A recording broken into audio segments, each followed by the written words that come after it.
Hello and welcome. My name is Charlene Smith and I am joined today by Doug Starr and a very special guest who did join us last week. We've got Millie and we are here to discuss Arsenal and other footballing subjects. Guys, hello, welcome. How are you both?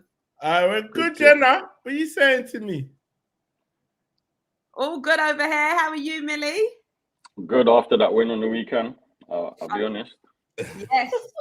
And the win that Millie's talking about is the big 5-0 win that Arsenal got against Crystal Palace. I mean, going into that game, guys, how was you feeling? Because I didn't actually get to speak to you prior to that. How was you feeling going into that game? I knew he was going to win. I personally was feeling like it was a wrap, like, because of the whole... Like the Dubai training session was meant to have gone well. The morale must have been a little bit high because obviously you got, Timber back in training. Partey was back in training because he hadn't gone with Ghana. 2 weeks in Dubai or whatever they spent. They're going to come back. They were going to smash Palace. It was always on the card. So I didn't really have any concerns about that game, really. You know what I'm saying? So, but it's the Nottingham Forest away next and the other games to come. Liverpool on the 4th, that is more concerning to me, do you know what I mean? But I felt like the Palace game was going to win. Yeah, absolutely. Going into that, I mean, Palace weren't on the greatest form. They had played during the week. You know, they was kicked out of the Carabao Cup as well. Millie, was you feeling really confident going into that game also? Yeah, I'd say I was feeling confident, but I think there's being confident and then obviously being complacent. But I think the way they approached the game, and for what I didn't get to watch the whole match, but from what I saw, it's everything that we as fans want to see and expect from the team. Do you get me? Absolutely. Listen, big up to everyone joining us in the chat as well. Ashake is saying here, I'm currently watching the Chelsea game. And I do believe Ashake is also doing a live stream as well. Rennie B. Guys, you missed it. I did actually sing happy birthday because it was Rennie B's birthday. So you didn't actually get to... hear my beautiful voice. Rennie's asking how you guys are. Yeah, good, thank you, Rennie. Pick up yourself, big man. How are you? Let us know. Yeah, and just like Millie was saying, look, don't want no complacency.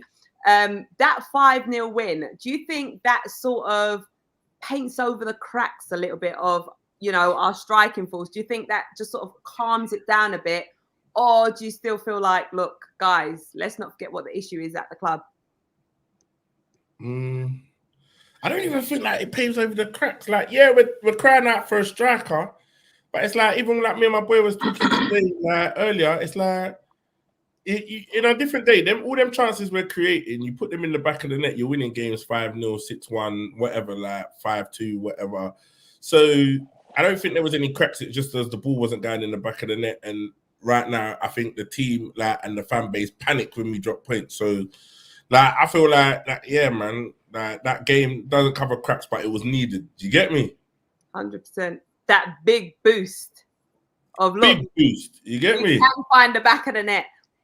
100% we can, man. But you think on a different day, you look at teams like Liverpool when Liverpool had Salah, Mane, and Firmino, and they would create all those chances, yeah, and they would score. Like, do you get me? And beat teams like, you know what I mean? Like, you're gonna have those times where we're not gonna put the ball in the back of the net, but have 10 shots on target. I'd rather have them 10 shots on target and not put the ball in the back of the net than to have no shots on target for a whole game and not score. Do you get what I mean? So, because all it's a matter of time is like before the ball starts hitting the back of the net, and then before you know it, everyone's morale's high and we're flying again, you know? Absolutely. And on that, Ross is saying, use that 5-0 win as momentum. Take one game at a time and bury your chances. That's it. That is it. That is what it is all about. Oh, love you back, James Noble. Ashoke's in high spirits. Chelsea are currently leading 3-0. Who they play? Oh, is it? Yeah. I actually forgot. I did actually see the game. It's a lower division team, I believe. Why did you say it like that? You know how rude that is? No, I didn't mean. I think it is. Wait, you know, a lower division team, like Char's not rating their thing. I put some respect on Middlesbrough. Bro. I put some respect on Middlesbrough. I didn't like they're not in the Premier League, is what I meant. Oh yeah. I know you. Lord, the level of rudeness is high, bro. No, was that rude? No, it was though. I'll be honest. It was, I lie. See, Was really it? was. Though. That was rude. No, man. I love it though. I love it. I think that 5-0 just made my mind blown. I'm getting ahead of myself here. Yeah, nah. But listen, I respect it. That you know what I mean. But this is what we do as Arsenal fans. Yeah, we get gassed for the wins, we get disappointed and mad, get like negative for the losses, and then it's like even like my brethren on Twitter, he like responded to Haaland tying his boots. There's a picture of Haaland tying his boots, like obviously he's back in it. And my man's like, oh my God, that's it. The league's like, bruv, why are we reacting to that? Like, we just do it to ourselves. We're just so reactive to everything. Like, we don't know how to just play it cool, innit? Do you get me? Exactly. Expectation though, innit? Yeah, it's the true. expectation is high, man. So true. All right, here is a question for you guys. So Rennie B's asking, what is your Toney cheated against? I'm not actually sure what he means by that. But, he's talking about he moved the ball. Yeah. I mean, what's you guys' take on that? I don't think it was that deep, I'll be honest with you. It was still within the line. Yeah, like when I heard people talking about it, I'm expecting that he's moved it like dramatically, but the way he moved it, it wasn't that deep. It's not even that deep. Like, that's the thing. It ain't even that deep. Like, he's moved. Like, bruv, we've seen players do this all the time. So I don't know why everyone's highlighting Toney. You know what I mean? Like, you've seen him do it all the time. So I don't think it's that deep. I think fair play to him. He got his goal. Exactly. You know what I mean? He's back with a point to prove. You get what I'm saying? And while you are saying that, I mean, what a comeback. I did say to you guys, listen, when Toney comes back, he's going to come back with a bang. Like the way he talks, like his mentality, his mindset, everything. I knew he was going to come back hungry. Like, I just want him to bring that hunger to Arsenal. I'll be real. I want him to do more. How are you guys feeling about that? I don't know. Like I've said, we just need the madman striker. This team is one madman away from being what we need to be. And if Toney's going to be that guy, we'll see. Because now it's a thing like with all this financial fair play that's stopping teams from this new regulation that's stopping teams from buying players. If he has a mad half of the season and bangs bare goals, everyone's going to go for him in the summer. So I don't know, man. It's going to be difficult, man. But we do need that. We need that bad boy striker, man. Yeah, can you envision him in Arsenal? Like 100%. Oh yeah. I can see it. I actually can see it. I think he would fit the team very well as well. Perfectly. Is he what is more this, second or third season in the Premier League? What is it? I probably think 3 seasons. Did they come up in the lockdown? No, in lockdown it was Fulham that came up. Was it Fulham, yeah? Yeah, Fulham came up and then they came up the year after. So it'd be the 3rd season, I believe. Yeah. If I'm counting correctly. Yeah, Eros is saying 3rd season. Oh, well, Eros is saying 3rd season, yeah? Yeah. So 3rd season in the Prem, and he's been doing it. He's been doing it in the Prem. Say that again, Millie? I'm going to quickly check how much goals he's scored since he's been in the Prem. Yeah. Yeah. And how many? And I think, but this is the thing. Do we think Ivan Toney's got the ability for the step up to the next level of the league? That's what we need. Like, I think, because I'm convinced. I watched Dominic Solanke play against Liverpool the other day, yeah, and I don't want him. Don't even bother. Didn't have a shot on target. Didn't cause Van Dijk, none of that. Like, if you want to put yourself in the shop window to go to the level up, they're the games that you at least cause some problems, innit? And they were Bournemouth so. Oh, Doug's just frozen. You still with us, Millie? Yeah, I'm still here. Okay. Oh. You back? Are you back, Doug? Yeah. Is that me? Was that me? Yeah, you're frozen. You back with us? Yeah. Like you're trying to be frozen. Yeah, but like, yeah. Now you're defrosting. Yeah, I'm defrosting. Yeah. Eva said Doug's on that McDonald's Wi-Fi, you know. Can man them leave my Wi-Fi alone? I've got bare things going on with the Wi-Fi, innit? I've got a lot going on in there. I've got a lot on. You get what I'm saying?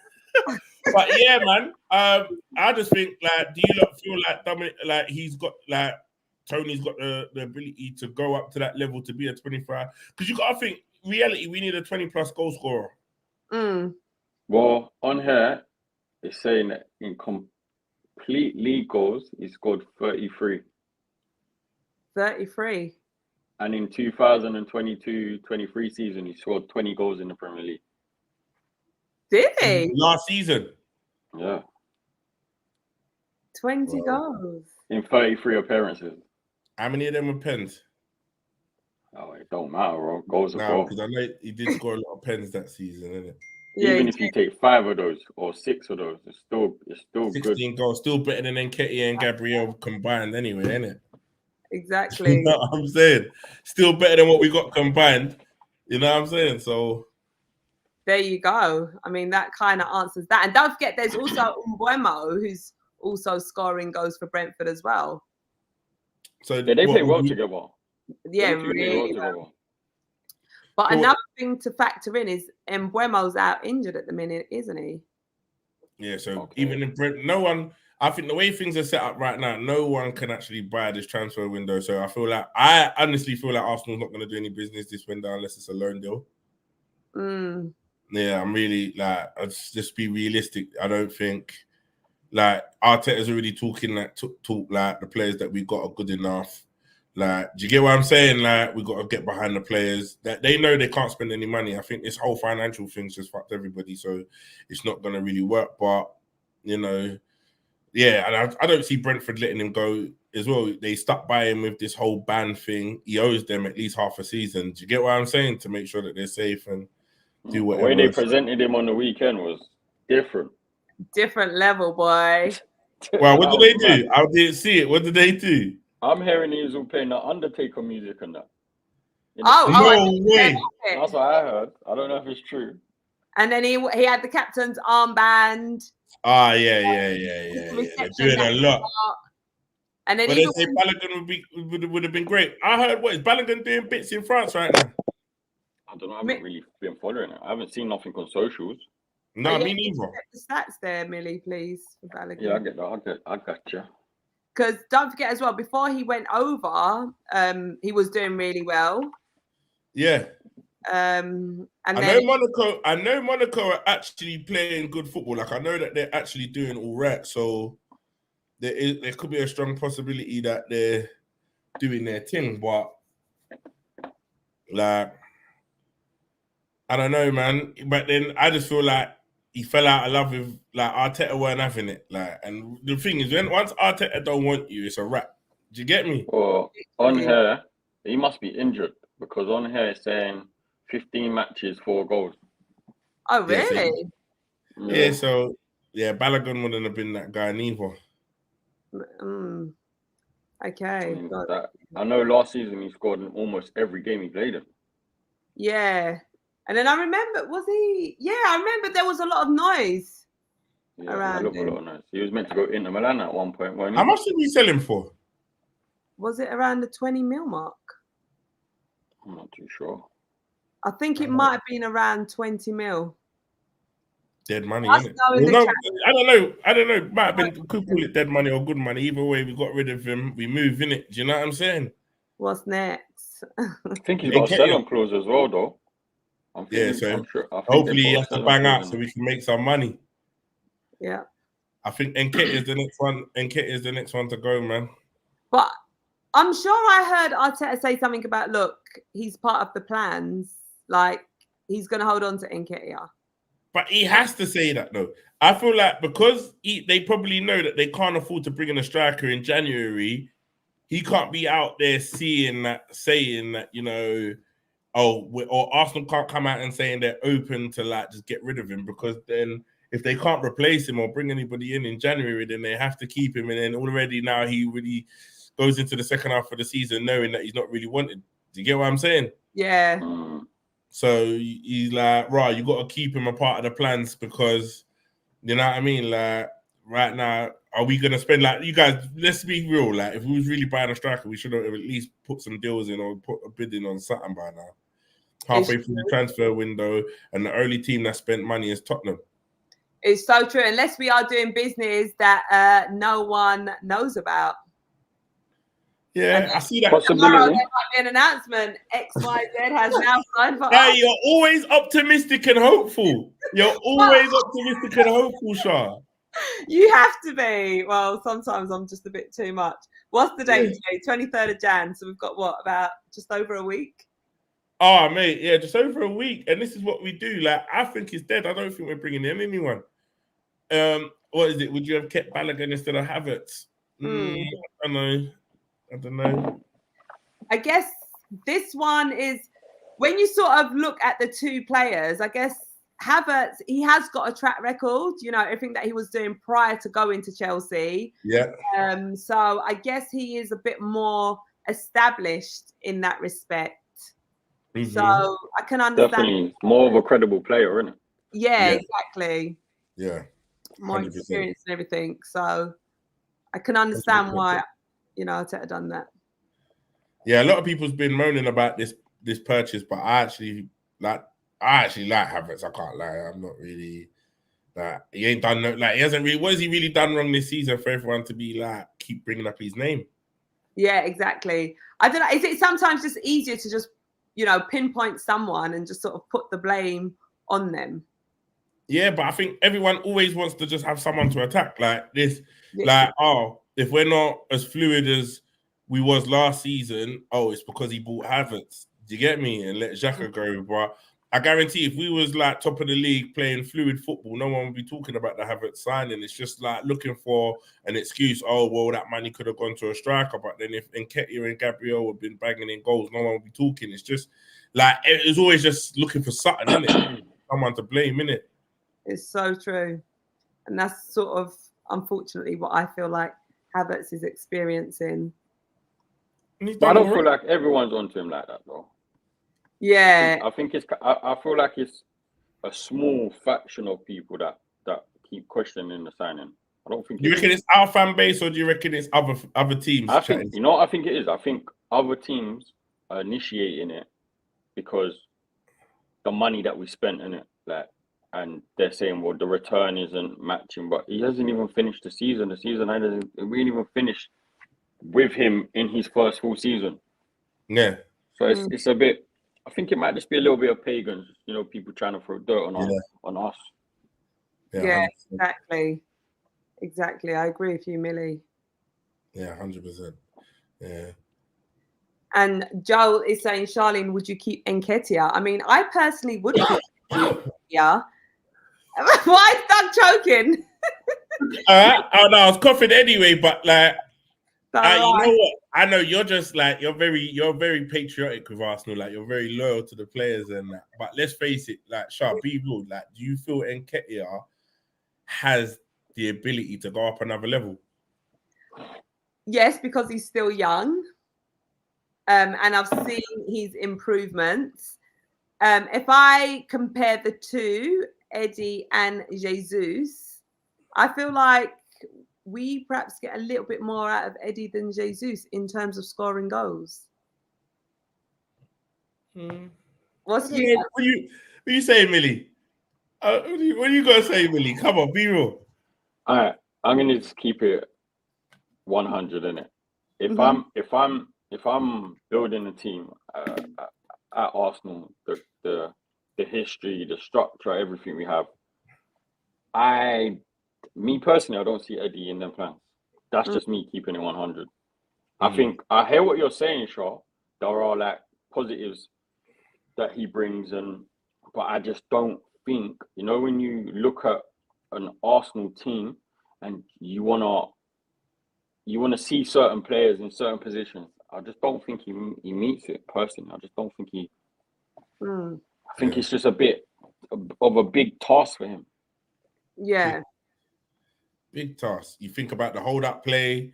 You think about holding the ball up. Like, I've seen a few games this season when the ball's gone into feet and he's got a defender behind him and they're just knocking him off the ball. They're not even like winning it off him, but they're doing enough for the first touch to be really bad.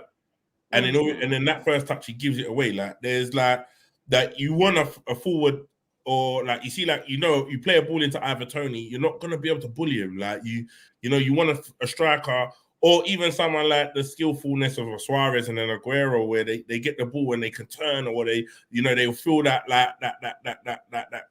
defender coming and be able to feel him and be able to turn away from it, or like manipulate the ball in some way. Like, Eddie hasn't got that. Like, I think at this level where we are, like, you need a top level striker that is like, if you used to combine Eddie and Gabriel together and they could score goals, you probably got the perfect striker, because Gabriel can hold the ball up a lot better. He's got the feet, he can turn, he can do whatever. Then I would say probably in front of goal, Eddie's probably better.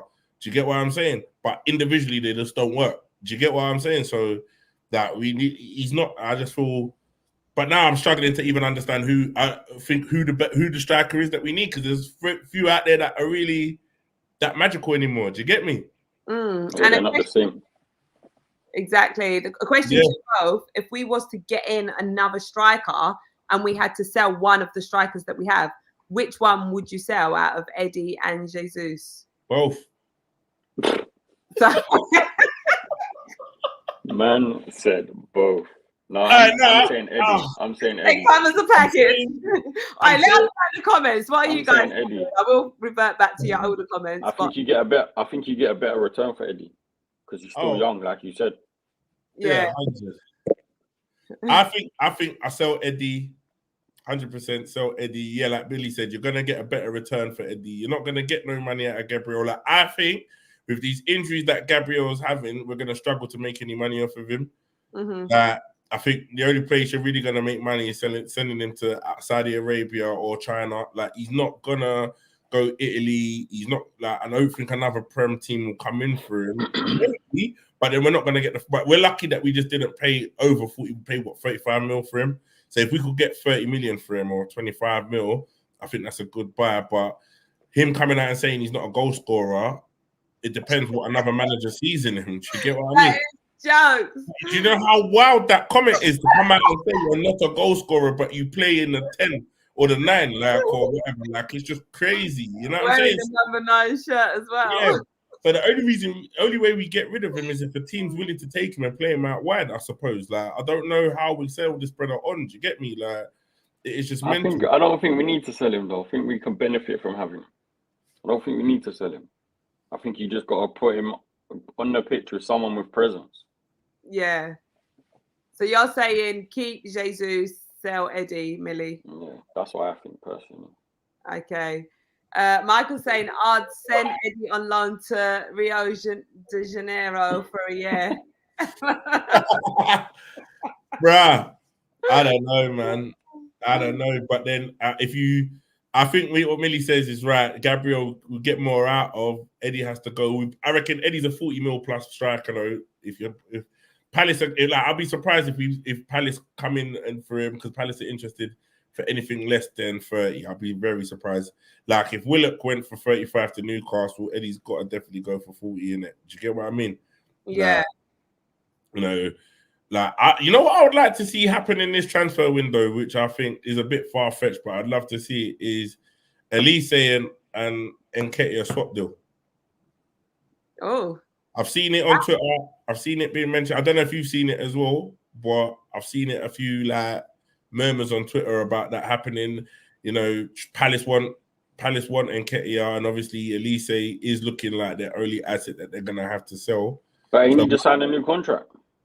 I'm not sure. He might have. I think he's just signed a new contract, because remember he was linked with Chelsea before the season started, and then he signed a new contract. You're right. So then I don't know if there's a release clause in there or whatever. But I don't see him going United. I don't see a lot of players going United. I don't know. And let's be real. He might be their best player now, isn't it? Other than Eze. 100%. Yeah, he's signing more than Eze. 100%. Eze's still really good though. I would take Eze. Even like when I saw him on Saturday, I was thinking, yeah, like he's decent. Yeah, no. Did he not? He used to play for Arsenal, innit? When he was young. Yeah, I think he did. Yeah. All Arsenal young prospects are always good, though, man. I think when they go. go away, you know who's doing a mad thing at the minute? Who? My guy Dewberry Hall. Oh, is he? What's he doing? He's at Leicester. You don't know this. What's going on? Why are you both looking at me shocked? Like, I'm not gonna lie. You don't know our boy is at Leicester doing a mad thing. No, I don't know that. I know Leicester doing a mad thing in general, though. Yeah, we know that because we've got Rennie B always here telling us about it. They played yesterday as well. I'm gonna tell you. Tell us how they played yesterday. Listen to this. All right, listen to this. Just so you know, I'll be quick. I'll find it. I'll be quick. So, what position does he play? So, Hall is on 9 goals this season. And 9 assists. Really? You get me? He's fouled. He's fouled. He wins on average 2 fouls a game. And on average, he is averaging 3 shots a game. He's averaging 3 shots a game and one shot on target a game. And he's on 9 goals and 9 assists. Bring him back. Where's Rennie B? Where's Rennie B? Where you there? Is this Where there, Rennie?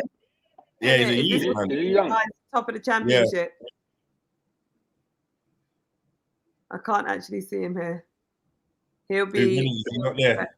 No. Rennie will come back. Rennie will be back.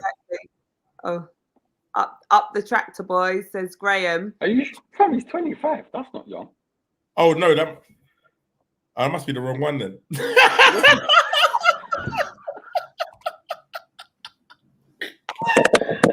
You're talking about a complete different person, bro. Wait. It must be the wrong one. Yeah, no, but we have got a youngster called Dewsbury. It is Dewsbury, isn't it? I don't know. Wait, and he's on loan to Luton. No. Yeah, Doug's tapped. I'm sorry. Man's promoting a whole different player. I know who he's talking about. I've forgotten. I know who you're talking about. Well, our youngster, you mean? Yeah. Yeah, Dewsbury. Who? Ain't it not? I think you're pronouncing his name wrong. He's a winger. I'm saying his name wrong, innit? I always say player names wrong. It won't come to me, but I know who you're talking about. Guys, let us know in the comments. Anything done out here? No, I'm gonna get him up right now. Go on, I'm gonna get him up right now. Arsenal Academy, yeah.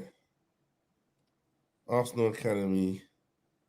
I know who you're talking about. I can picture his face in my mind.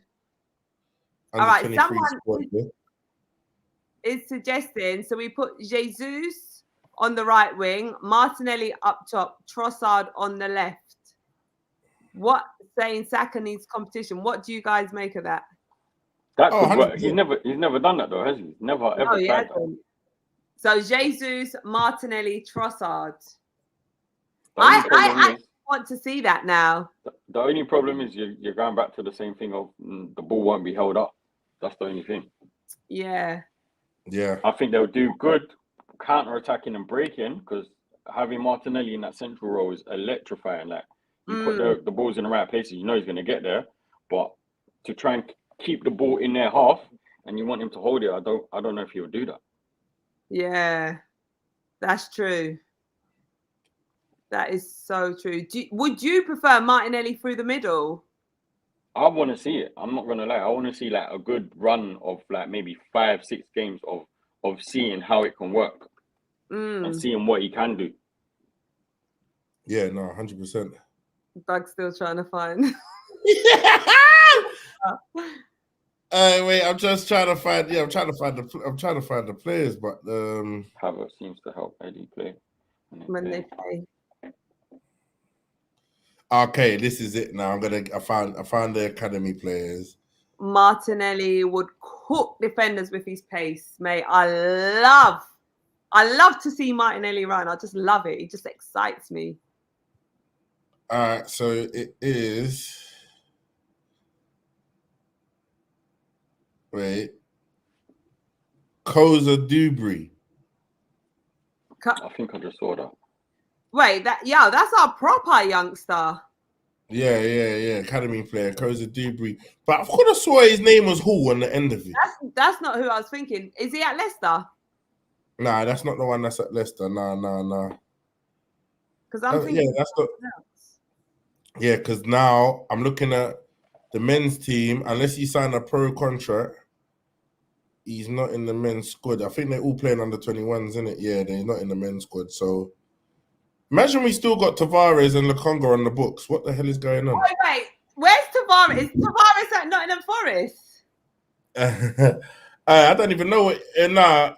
Is Tavares at Nottingham Forest? All I know, he was kissing a dog the other day. That just we beat Palace and then we get relegated with that one there, Car. I don't know what he was doing. You get me? I don't know what he was on, but Lokonga, you know what?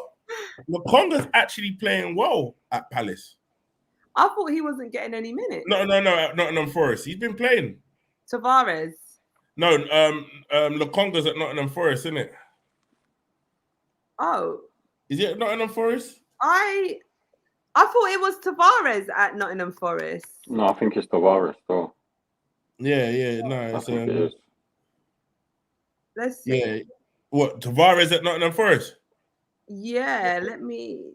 Lokonga's at Luton. Yeah. Lokonga's at Luton and Tavares is at Nottingham Forest. You're right. Burnley, Doug. Wait, where's? I thought. Look, why did I think Lokonga was at Crystal Palace? Oh, is it Burnley? You sure, are you, Ross?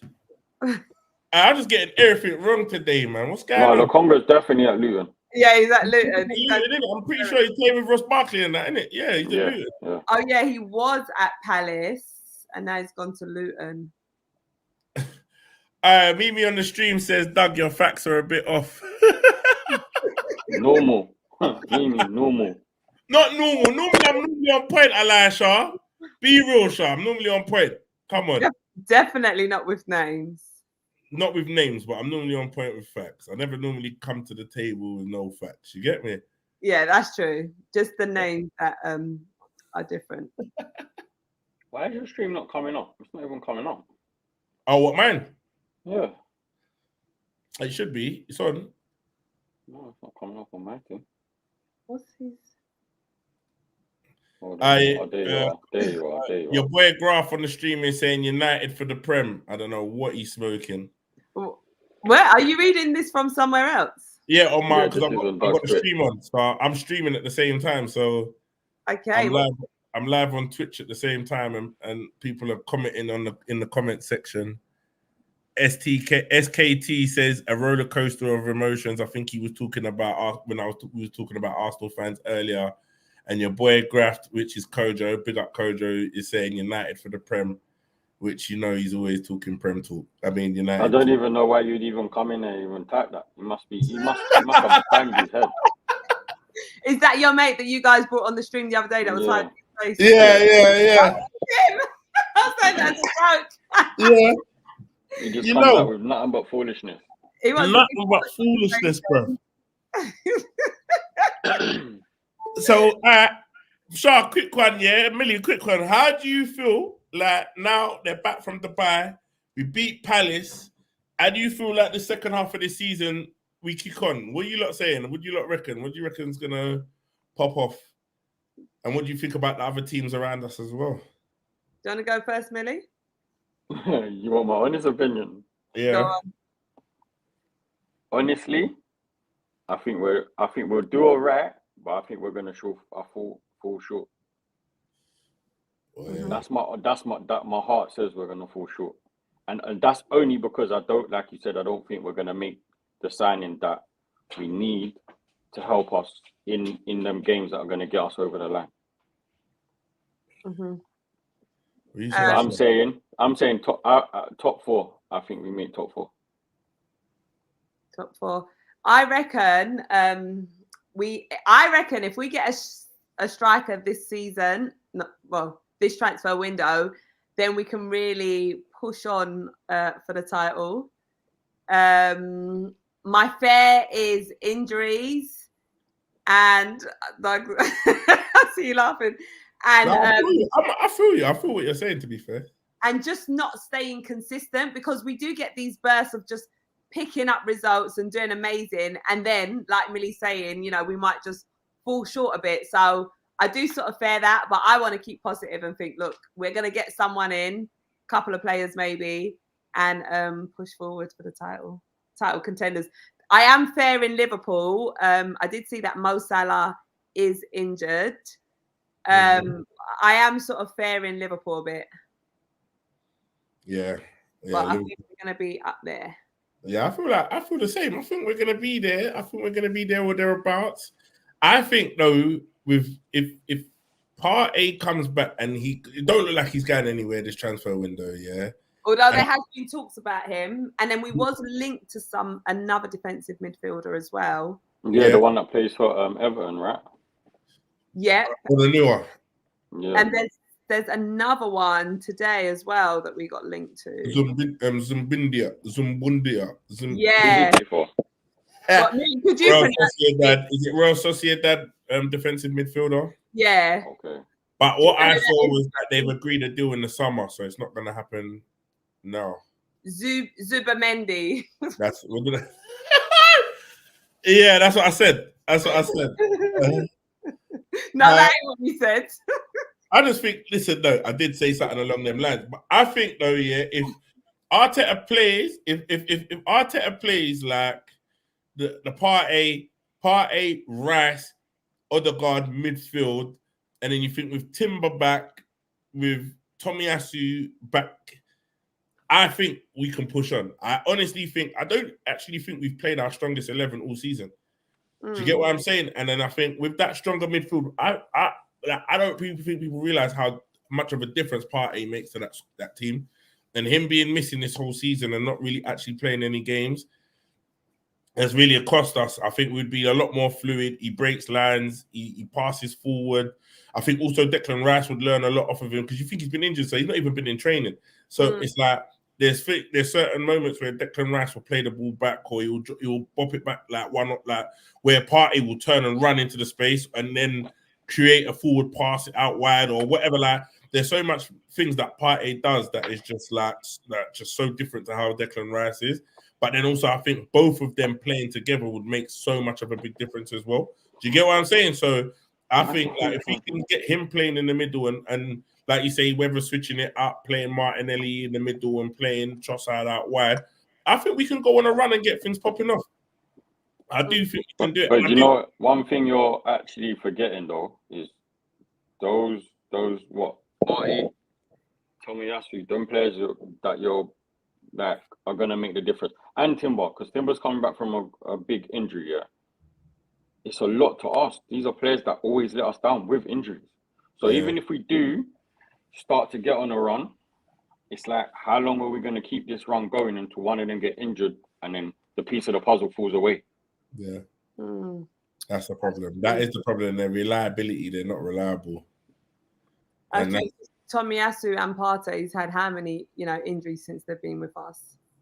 Yeah. When he was even getting linked to getting sold, weren't he? No, Tomiyasu at one point. Yeah, he was. Munich. Yeah. Mate, I don't want Tommy to go.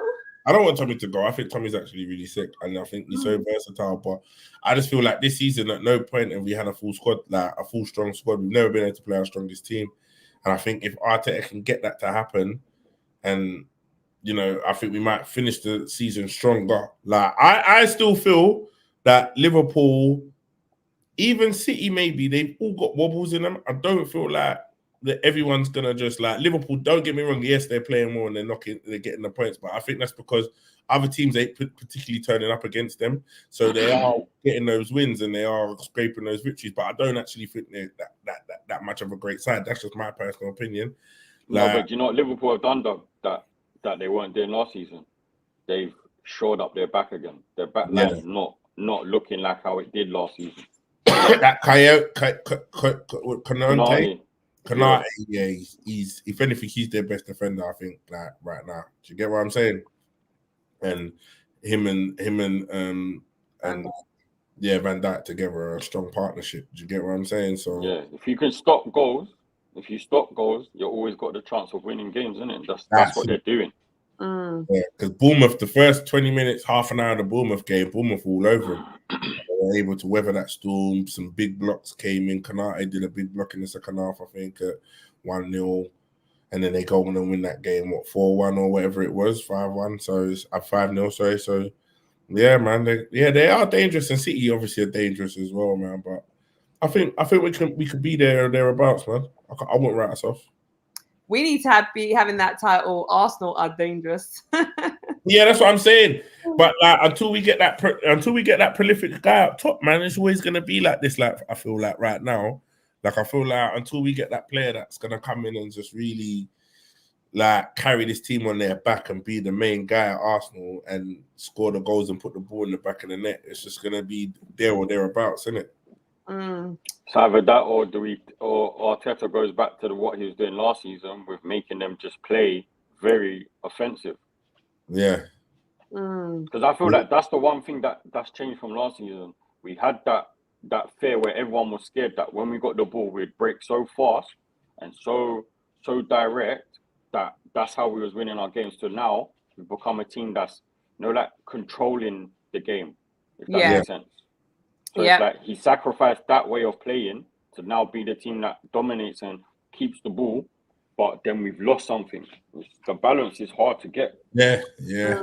Exactly. Yeah, he's always said that he wanted to be this team that plays the game in the opposition half, but I feel like if you're going to play the game in the opposition half for the whole game, you've got to be able to break through those lines and put the ball in the back of the net, and we're struggling to do that when we're playing that. But then the thing is, like, have you noticed when we play counter-attacking football or when we break, we're dangerous? Yeah. So it's like, like if it's not working, you've got to change it up at some point, because when we allow teams to have the ball and we sit in and we defend and we break, we're gone. Like, we're literally good at that. But it's this low block, 10 players and all of this 2 banks of 4, and it's just hard to break down. It's just like we're struggling, isn't it? Do you get me? Exactly. While we're on that as well, Michael's saying Arteta seems to have concentrated on defence and midfield last transfer window, but it backfired short term as Timber and Partey got injured, and Raya has been a distraction. Do I agree with that. Agree with that as well? Yeah, I totally agree with that. I think he's hit the nail on the head in that comment. Yeah. Do you think go on, Doug? Yeah, no, I think the forward scoring goals in terms of Saka and Martinelli, the input that they had last season, maybe made them feel like we was all right up top.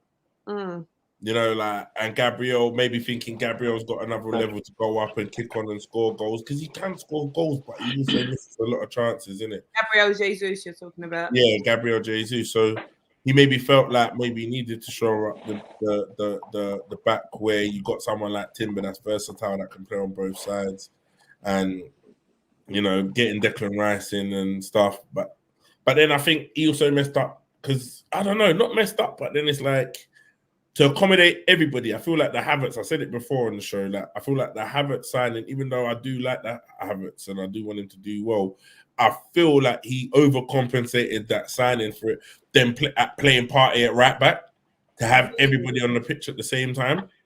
Do you get what I'm saying? And it just didn't make sense. I don't feel like even the players maybe felt like it made sense, that having Partey running up and down the wing or inverting from right back. I feel like there was just too much of this inverted. It got too complicated. Yes. I feel like it backfired in a sense that, maybe Tim, like I said it to you before, if Timber was on the right, on his proper side, would he have got injured? We don't know, obviously, but it's like, what it's like, Millie, like if you're like a right-sided, like a right-footed player playing on your right side, everything just feels more natural, even though he can play both sides and he's a professional.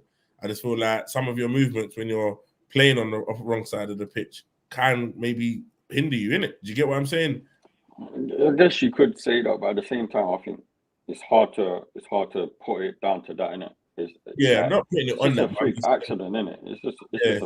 It's just basically typical us that would have happened. Yeah. Because he looked, from what we saw in a couple of games he played, I felt like he's very, very, very solid. Very solid. Yeah, very solid player. So wait, is he more known to play on the right centre back and more right back? Right, he's a right back. Yeah, he's a right back. He plays centre back for Ajax, but he's a right back. See, I thought he was just naturally left for some reason. No. So because of the Kieran Toney going and Zinchenko, I think was Zinchenko injured at the start of the season or something like.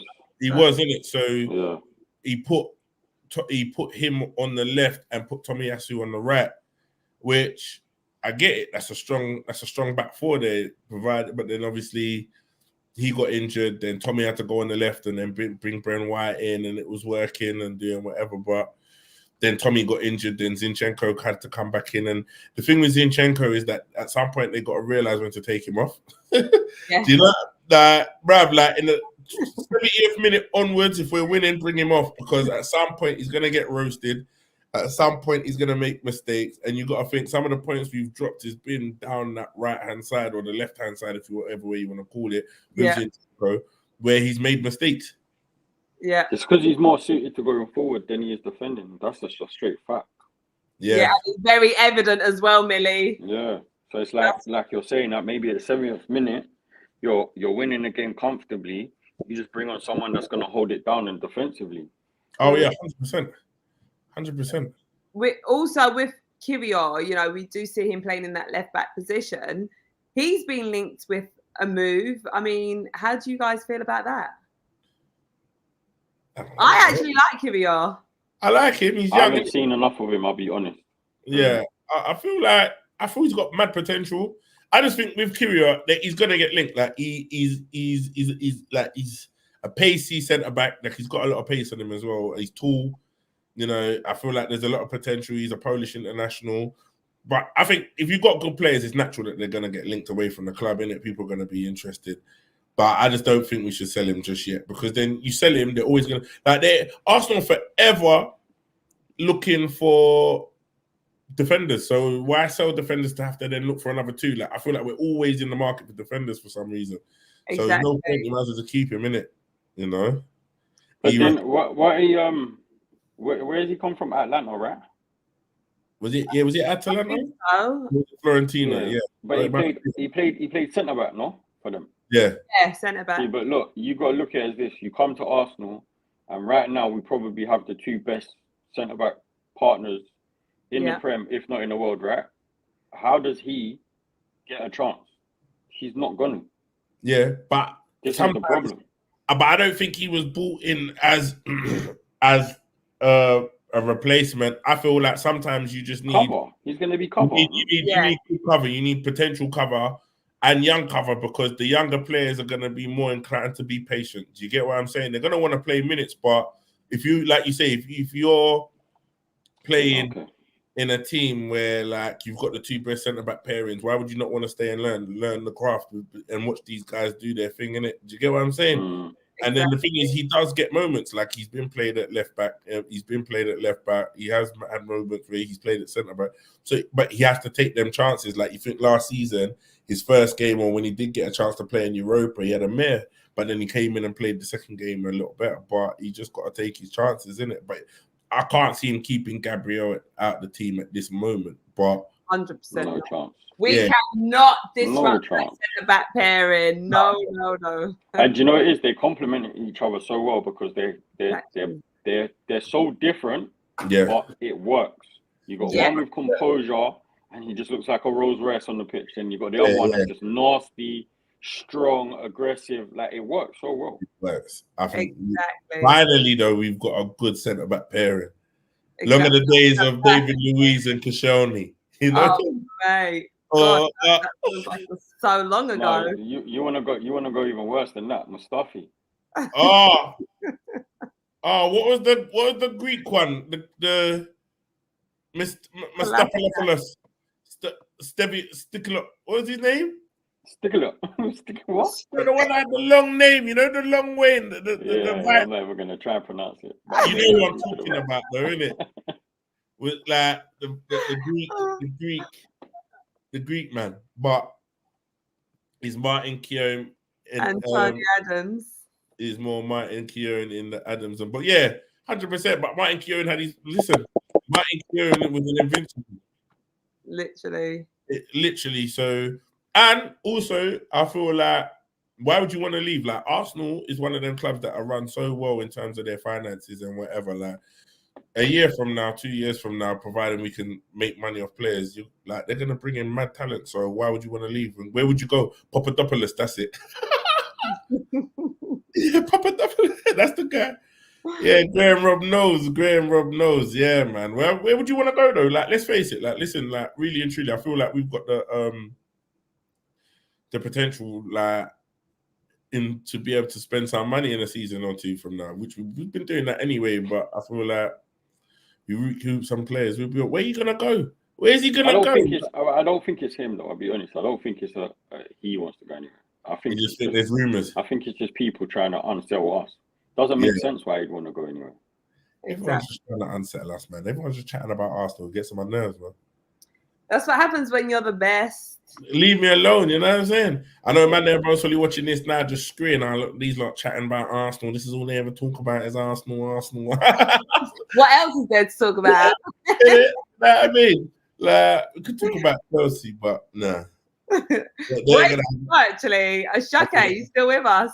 Yeah, I'm just going to check their score. Big up to Don Dada Diamond. Listen, I recognize you from Charlene, my Black Diamond Empress. I haven't heard from you from ages. Welcome back. Nice to hear from you. All right, guys, let's get your thoughts as well. What do you think about this whole goalkeeping situation? And guys, do get active in the comments because, as always, we would like to know what you think as well. Chelsea 4-0. Wait, look, Michael's bantering us, or probably me. Why move to Middlesbrough when you live in London? LOL. That's mad. You're right. Yeah, no, I'm good. Naughty. That is not good for you. I'm not doing anything. I'm just here participating. See what you do.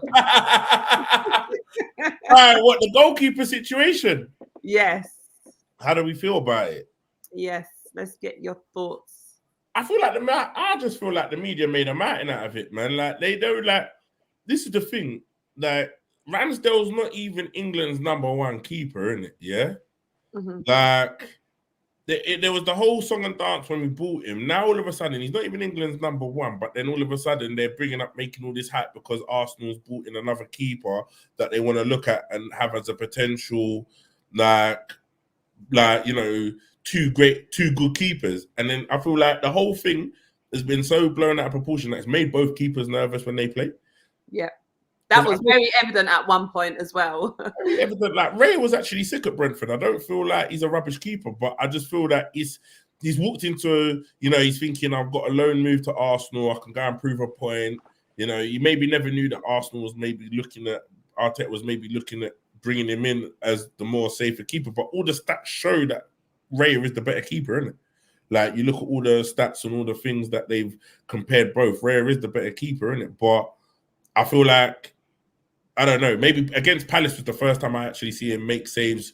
You know, he set up Jesus, gave the ball to Jesus. That was a dope throw out for the Martinelli's first goal. So I hope he can kick on and do his thing. I do feel safer with Ramsdale in the goal, but I feel that's just because of familiarity. But I feel like we've created a monster in making it such an issue when really it happens all the time. It's happened to Leno. And I think Leno's the better shot stopper out of them all. Do you get what I'm saying? So, you know. Better than Ramsdale? I think it's because Ramsdale done well when he came in, innit? Let's be honest. Mm. Yeah. Like, no one before that signing, if you said, oh, Arsenal going to sign Ramsdale, like, none of us would have said, yeah, let's get him. Let's be real. But he proved himself. He proved his worth when he came. Massively. And I think where he came in and did prove his worth to such a good standard as well, and he shut a lot of people up, you know, to put it in nice terms, because everyone was like, what? He's come from Sheffield United. They've been relegated and, you know, X, Y, Z. And like, he just came in and just blew everyone's mind. It's almost as if it's like, oh, okay. How are we just going to treat Ramsdale like this when he got up? I think that's the conflicting thing now. Is that, well, have they really gave him the flowers and what he deserves, or have they just now come up with this replacement and now he's going to get bombed? Because he don't seem unsettled or unhappy to me. I mean, look, you have to remember, he's a professional football player. They all go through these moments in their careers. Mm-hmm. Exactly. Yeah, 100%. But I don't even think it's unjust. Like I said it to Char bare times. I think I probably said it to you, Millie, bare times. Ramsdale was doing a madness towards the end of last season and the beginning of this season, and I don't mean a madness in a good way, right? Like even in the game, you remember the game when Declan Rice blocked the ball on the line? Yeah, in the game that Ramsdale was in goal, and then Zinchenko blocked the ball on the line. Yeah, what game was that? I think we scraped the game 1-0, and we won. What I remember. What game I'm talking about. For both times, Ramsdale dived into the goal. He never dived across the goal for the ball. That have you noticed? He started to do this thing, yeah, where he will panic and run across, but he jumps into the net. He doesn't jump across it. And then he did it against he done it against Liverpool. He done it last season against Liverpool. He done it like. I see why, like, but we forget this. I don't think people are paying attention to it. They're more making it like, Ramsdale's a good keeper, and like, yeah, we shouldn't have done this. But bruh, like, he's been having a madness in goal. He's been doing the madness. I remember, Char, in it, I've been highlighting this stuff for the last how long? He's been doing the madness, yeah. So let's just not forget. I feel sorry for him. I love him. He's Arsenal through and through. And he does what he does, and he banters with the fans, and he does all what he does, and whatever, and da. But, bro, like, be a safe pair of hands. Be sure. Like, you can't just be diving anywhere just because the ball's going that way. Like, dive for the ball. Like, where are you going? Like, so both times we would have conceded 2 goals had Declan not been there and had Zinchenko not been there. But it's not the first time I've seen him do it. Yeah, he does it bare times where he just dives in the goal. And he's not even diving across the goal, you're diving into the goal. So that means even if you saved it, the ball is behind the line, bruv. What are you doing? Like, you know what I'm saying? Like, bruh, no, we can't have all of that, man. Nah. So I changed my mind. I'm going with Raya. Do you know what makes me laugh about that situation? It's Ramsdale's expressions after, where he just like sort of clasped his hands. Like, that was a lucky. You know, like he's always with the glove. And you know it as well. It's always, yeah, bro. All of that gives me anxiety, fam. Nah, forget it. Yeah, we're going with Raya. I feel like after Raya's clean sheet against Palace, and he made a few saves, because that was the first time I see him save the ball, and he made a few good saves. I feel he's gonna. Solid. He's gonna be solid. He had a solid performance. Solid, and plus sometimes he's feeling accepted. Like, you come into a team and the fan base is split. That, you know, there's a lot of media stuff, and then you're also questioning whether you're good enough, and then you get a bit nervous and all of this other stuff. I feel like maybe the Dubai training session, maybe having a little sit down, that break, he's most really come back and said, listen, I'm the man for this role, innit? Like, it's belief, innit? And all it takes is the same way we got behind Ramsdale is for him to have a few clean sheets. Let's say Nottingham Forest away next week. He has a good game. We win the game. He gets a clean sheet. Now, all of a sudden, these clean sheets start to stack up. Then he goes against Liverpool. Let's say we can get a result at home against Liverpool and he has a good game. Then all of a sudden, now you're feeling like you're the man, innit? And then you're unstoppable. Do you get what I mean? And I don't see him as much as panicky as much as Ramsdale is. Like, that I always hated the way Ramsdale used to trigger Gabriel. That used to get like, because as soon as Ramsdale has a bad game or he does a mad thing, Gabriel loses his head. I remember you saying this because I remember there was a time you kept getting on to Gabriel as well, saying, Gabriel's questionable. And I'm like, what do you mean? But it's Ramsdale that does it, yeah? Please, you got to notice it. Like, Fulham away when Mitrovic scored that goal, and it was because Ramsdale put Gabriel in problems and they won the ball. Yeah? How many times is he, when he's made a mistake, then all of a sudden, Gabriel's game comes into question? Because I feel like Ramsdale makes Gabriel nervous when he's having a bad game. Maybe. But it has happened. Like, in history, there's been times, like, we've seen it where Ramsdale has a madness, does a madness, gives the ball to Gabriel, puts Gabriel in a mad position. He then starts to do a madness, and then he has a mad game, or he gives the ball away, or he's giving away, or he's giving a foul, he gets yellow carded, and like I think Raya maybe will suit is that better? He even though he's better on the ball, and have you noticed none of the defenders have really done any madness since Ray has been in goal. It's normally it's really Zinchenko really that's had the mad games that have given the ball away that has caused the problems for our goals. It's never really been Gabriel or Saliba. They've been so solid this season. You get what I mean? Yeah. And that's what you want. You want your centre backs to be solid. You don't want the keeper making one centre back question himself, because then it puts the other centre back in under pressure to then cover his teammate, his partner. Do you get what I'm saying?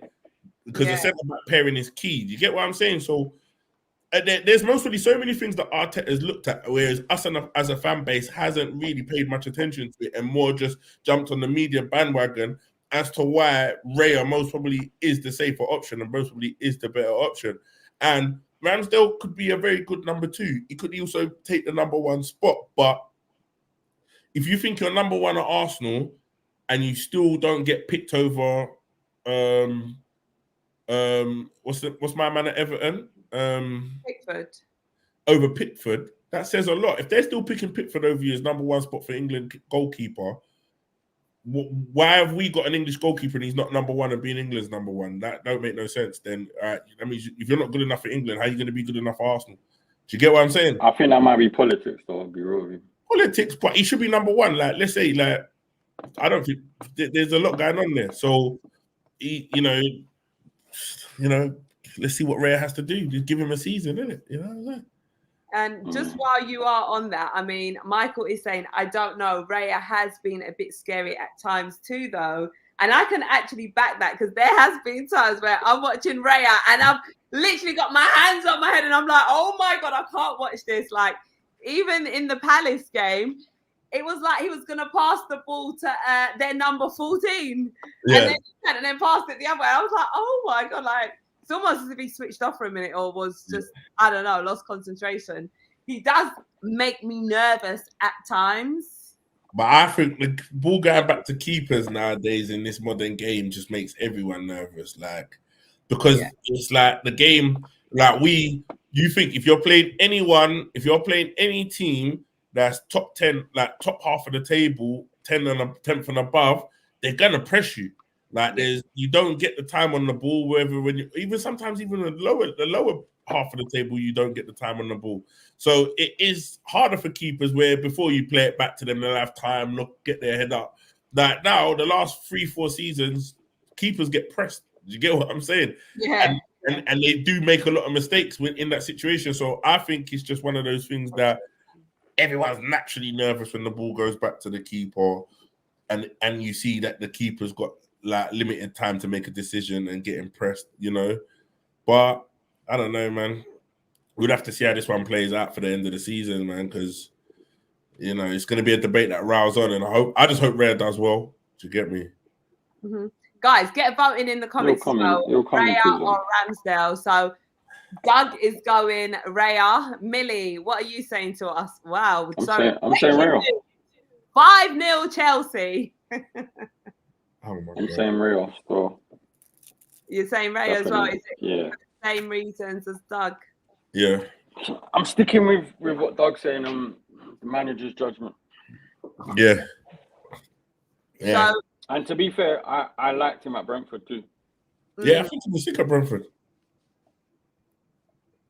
Oh, sorry, they're talking about your fit on the thumbnail. They're liking your outfit. Yeah. No, I do agree with you guys, because even when we was looking for a keeper prior to when we got Ramsdale in, I was like, yeah, get David Raya. You know, I was looking at David Raya, Johnston, who's at Crystal Palace now, I believe. Those were 2 goalkeepers, and Areola. Those were the 3 goalkeepers that I sort of had my eyes on. However, at this precise moment in time, I'm an Aaron Ramsdale fan. I mean, I love Raya. He's amazing. But I just love Aaron Ramsdale. Like, those saves that he makes, yes, I understand sometimes he does have his nervy moments. I feel like Raya's got them as well. But I don't know. There's something 100%. about Ramsdale that I just like more. Mm-hmm. Do you feel like it's because, you look at last season and how well we did, even though we come up short, and do you feel like because Ramsdale was a bit more bedded into the squad and we've had a bit more time to take Ramsdale in, that we're a bit more like that loyalty comes with that? Do you get me? Yeah, I know, Doug, you're highlighting that I'm always, loyal to our players. I'm just saying, do you feel like that plays an influence in your decision, or do you just feel like Ramsdale is the better keeper? I believe I have an eye for talent, and yeah, all right, scouter. And what I like more, I'll be honest, if Raya came in, I feel like, look, he's blowing my mind more than Ramsdale is, then I would say. But I just feel like with Ramsdale, I prefer him playing out from the back, which is something that we do more often. Mm-hmm. I do feel a bit more confident. Obviously, it's still kind of early days for David Raya. I just feel that little bit more confident when it is Ramsdale in goal. But don't get me wrong, I love Raya as well. I think he is an amazing keeper. I feel like they just have their strengths in different areas. Like, I prefer Ramsdale playing out from the back. David Raya, I prefer him going long. But my preference is Ramsdale. But I would like to keep both goalkeepers, but probably have Ramsdale as the number one. Mm-hmm. All right. So, yeah. Charlene the Scout. All right now. Listen, I've been scouting for some time. I've been scouting Ivan Toney for some time. There's been other players as well. That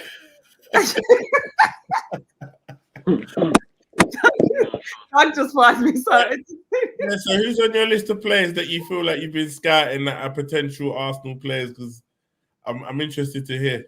Well, do you know what? I talk about these players, and then it's a couple of years later that we seem to get linked to them. So David Raya, I spoke about him. Ivan Toney, I spoke about. Oh, well, I'll come to that one in a minute, Eros.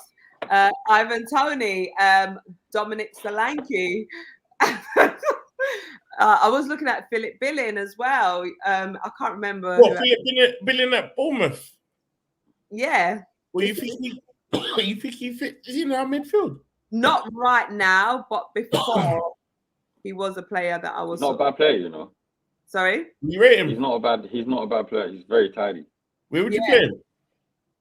He's a midfielder, isn't he? Yeah, but where would you play him? Like in the 8 or the 6? Probably a 6. Yeah, and then let Declan go in the up and down role. Have you been scouting him as well, Millie? No, but I've watched games and I like the way he plays. Yeah, and he's tall. I think he's like 6'6". I think. Rarely gets sent off as well and all of that kind of madness, especially in midfield, isn't it? Well, you don't think about Joe Linton? Newcastle player. No.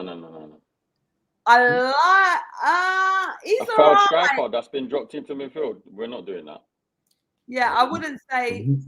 Put it this way, like in one of WhatsApp group, I think it was yesterday, they were talking about this and they were debating it, and a lot of men said they would take Joe Linton in their midfield. Like, so I was just interested to think, what you know, at Arsenal, not at Arsenal, like just in general. Some men are Liverpool fans, some men were United fans. How old is he, by the way? He's quite old, ain't he? I don't know, but I know he's a retired. I know he was a striker that got put into midfield. Yeah, that's mental. Yeah, a striker that weren't striking. That's like all of a sudden Nketiah going to right back. They just got him running up and down with them long legs. But at one point last season, they were doing a job. He was doing a job in midfield with them man there. Either saying pensioner, you know. And guys, sorry, I have to get this one in on my scouting list because this one is definitely tops. Eros knows the vibes. Next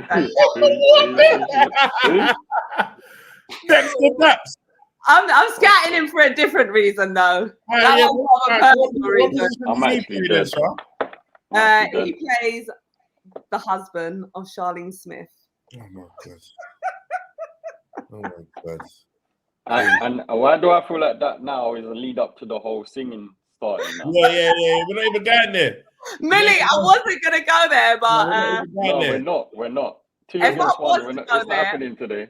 Two wait, against if I was one. to go there, what song would it be, Millie? No songs. No None. songs not allowed. All right, I won't sing, but what's the first song that comes to your head? It's Arsenal. Arsenal FC. That's all you think you're allowed to sing today, big man. By the way, he's going to be over in the UK as well. Sing a tune of his, Charlene. Go on. See, these lot love my voice. Eros just wants you to sing. That's what it is. Eros is just trying to push you in that direction. Then I'll leave you. Just a little one. Look at Millie's face. Did you hear it?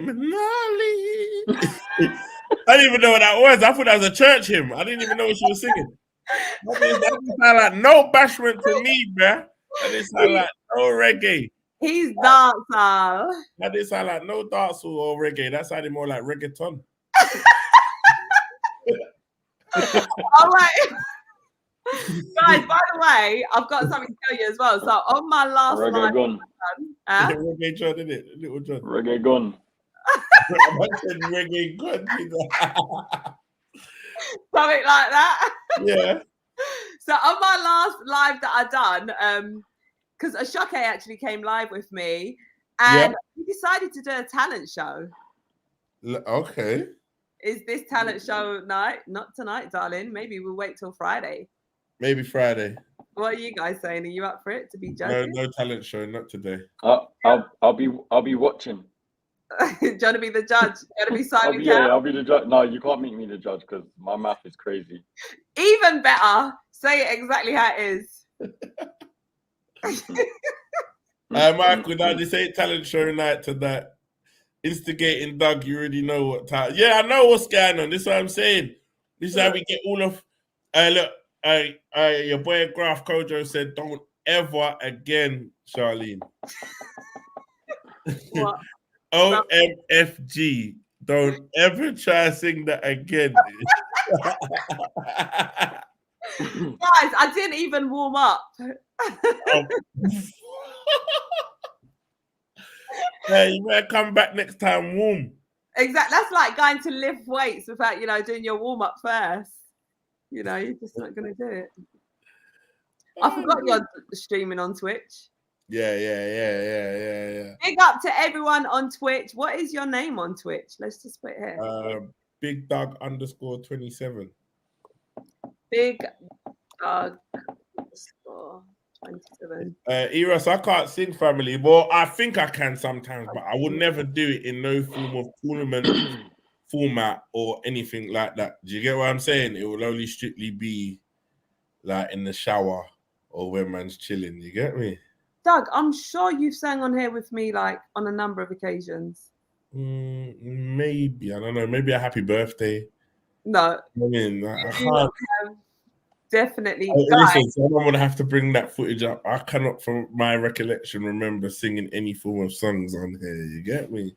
Guys, my sang on here. One little something just to blend it, but you know what I mean? No, Eros, I don't know if Eros, if we could take Eros serious, because Vincent your voice is breathtaking. More like taking my breath away when I'm trying to sing. Yeah, I think that's what you meant. That's what I think he meant. I feel like he meant someone took your breath away, man, when you were singing. That is jokes. Yeah, Same way, Doug, bruv. I keep singing to myself. No, Doug has definitely 100% sang on this show. Definitely. Man, they've got lost in it now, brother. Got lost in what? What you saying, Graham? You know what? Gary kills me because he always talks it like academic. It's like always a little riddle guy, isn't it? Like something we got to solve. I love it. I mean, was it the other week he said something? I was like, yeah. Yeah. It really gets you thinking, doesn't it? Yeah. Wait, Ashoke, are you guys doing the talent show already? No. Oh, did you hear my beautiful voice, Ashoke? Not tonight. I'm actually dying right now. Yeah. You know, I just clocked. Dog, you know, I just clocked. That's why Char's been drinking the lemon water. She was preparing. Yeah. Clearing her throat. Ready for preparation. Exactly. You never know when you might be called up. Yeah. Always ready. Hashtag stay ready. A shocking. West Ham signed Phillips on loan. Do you think they're good this season? What, Calvin Phillips? I heard talks about that. Yeah, Has that still gone that's through? been an ongoing thing, isn't it? That's that a look good like move. It's gonna happen. Has it gone through then? That is a good move. I can't lie. I reckon it is a good move because look, I like Calvin Phillips. I think he's a really good player. And he went to Man City, but obviously weren't getting the minutes. You can't get into Man City's midfield though. Let's be honest. That's what I'm saying. Exactly. Yeah, it's a long day. It's Yes. a long day. Everyone's signed, everyone fit. You're not even gonna get on the pictures like on the 88th minute or something. On here saying that it's a done deal. Really, It's a done that's a deal. good move for him. It's a good move. Would you lot have liked him to come to Arsenal? What, over Declan? No, not over Declan, but playing front. Char was like, what? Over Declan? But I mean, as a it's seen as a loan deal. Obviously, Arsenal could surely afford loan deals right now. They can't be that tied down with financial fair play that we can't do a loan deal. I feel like, you reckon that's him and if it could never happen. City would never let him go on loan to Arsenal. Yeah, we both probably explored it and they said no, innit? Who wouldn't let him? Pep. City wouldn't. Yeah, there's no way it won't make sense for them. Exactly, but can you imagine? I mean, him and Declan do play together for the team. I think he could be a good rotation player for Arsenal, definitely. Yeah. Jeez. Yeah, but you don't see him as a starter. No, but when I say rotation, I mean like, bro, look, you got Partey getting injured every minute. He can come in and do a job. He's not. When you actually watch the way he plays as well, very good at finding spaces on pitch. Yeah, putting the ball in good areas. When Partey leaves, I reckon they could. And he's young as well. How old is he? 28. Yeah. Oh, he's 28. Mm-hmm. Why was I thinking he's like 24? Been around a long time. Jeez. Oh, I thought he. So how old's Declan? Declan's what, 24? Yeah, Declan's young. Declan's like 24. And I think, you know what? That's why I feel like that move for Phillips, I get it. He's won everything. He's gone to City and won everything. But at that point in his career, you want to be playing football. You don't want to be the peak of your powers and be sitting on the bench at City for 2-3 seasons. Do you get what I'm saying? Exactly. Mm-hmm. So, yeah, that's why I think that move's a fantastic move. And, you know, he's filling in, from Declan's boots. Yeah, and hopefully that makes a difference at West Ham because have we played West Ham twice? Yeah, we have, but one was a league and one was a cup. Oh, yeah, because they were close together. Did they beat us at home? No, I think we beat them and then they beat us in the cup, didn't they? They beat us in the cup, innit? They knocked us out, innit? So yeah. So then we got to play them away? Mm-hmm. Okay. I just hope that, see, with some of these teams, like things like West Ham, they're like the teams that could potentially beat our rivals that are, like Liverpool, hopefully, you just hope that with these signings, it makes them stronger, but not strong enough to beat us. Yeah, exactly. You know what I mean? Because I just feel like, I think the rest of the table this season the quality's not been great. I think last season, the rest of the table were a lot better, but then also say that some of the top teams were a lot worse off. I don't even think they were worse off. I feel like they're still where they were now, but I think the bottom half of the table were a lot better last season. Whereas this season, I don't think they're that great. And being rolled over quite easily. Exactly. Michael's saying that they're saying that there's a 40 million pounds option to buy. So that's in relation to that Calvin Phillips deal. He'll probably go there. He probably will make that a permanent. It makes sense for him. Makes sense. Exactly.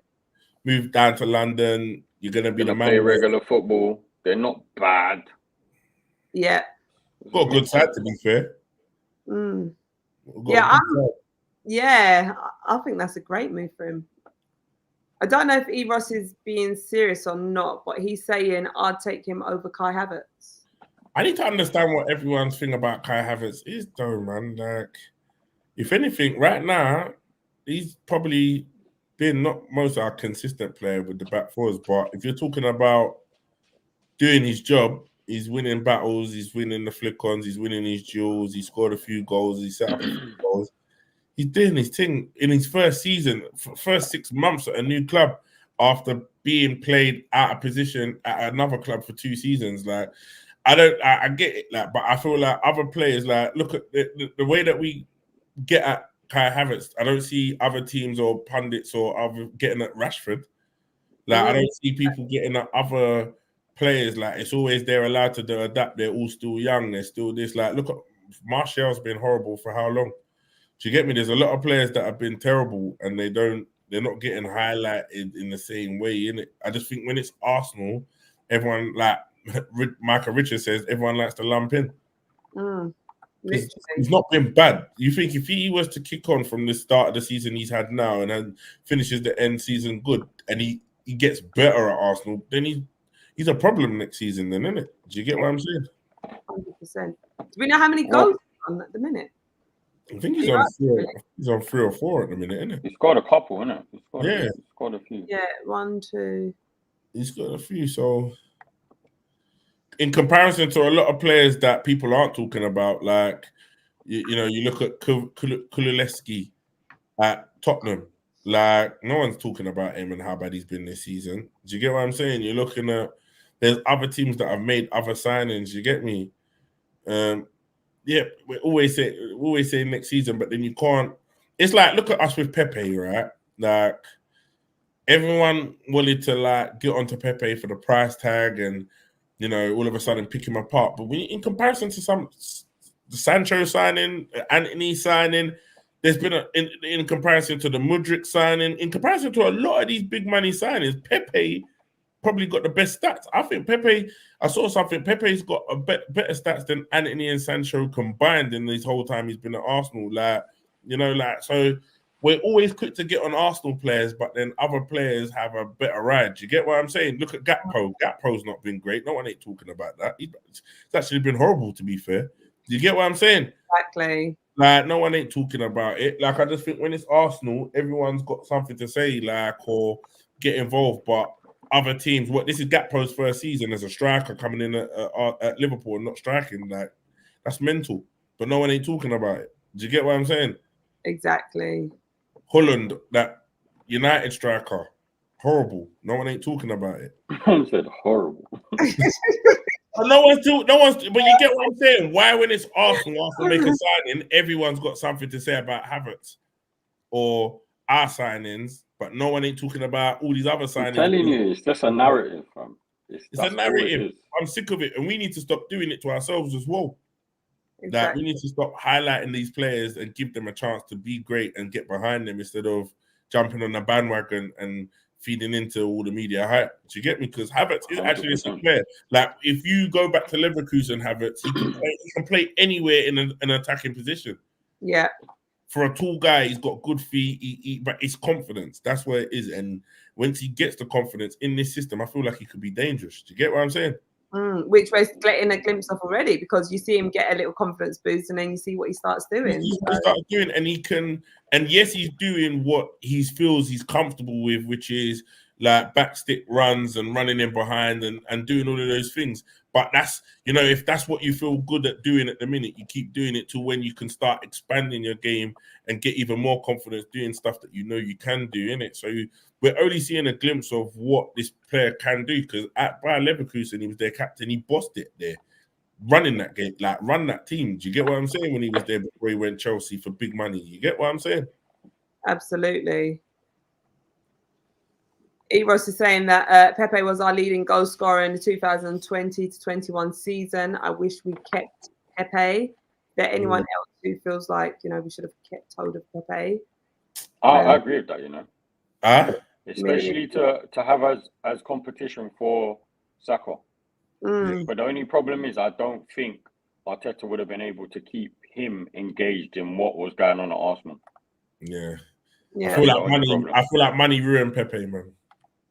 Do you think the expectations were just high? Not even that. I just feel like he come to London, he got the big money move, which maybe the price tag, but I actually think he was sick. But then I feel like all of a sudden you're getting this big money that sometimes with these African players, they lose the hunger. Like it's hard to keep these African players. Like we're seeing it in African nations right now. Like we said it yesterday, Millie. Like all of them are making so much money in their respective leagues that they haven't got the passion for it like they used to. Like once they get that big boy bag, they're happy with that. Do you get what I'm saying? Yeah. Like Pepe, maybe Arteta, like Eros said, he never rated him, but like he said, he looked into his face and he knew he could never trust him or rely on him to play or to give him what he wanted. Do you get what I'm saying? So, yeah, like I would have loved for him to stay because I felt like, but I suppose with Arteta, once he loses that faith in you, there's no coming back.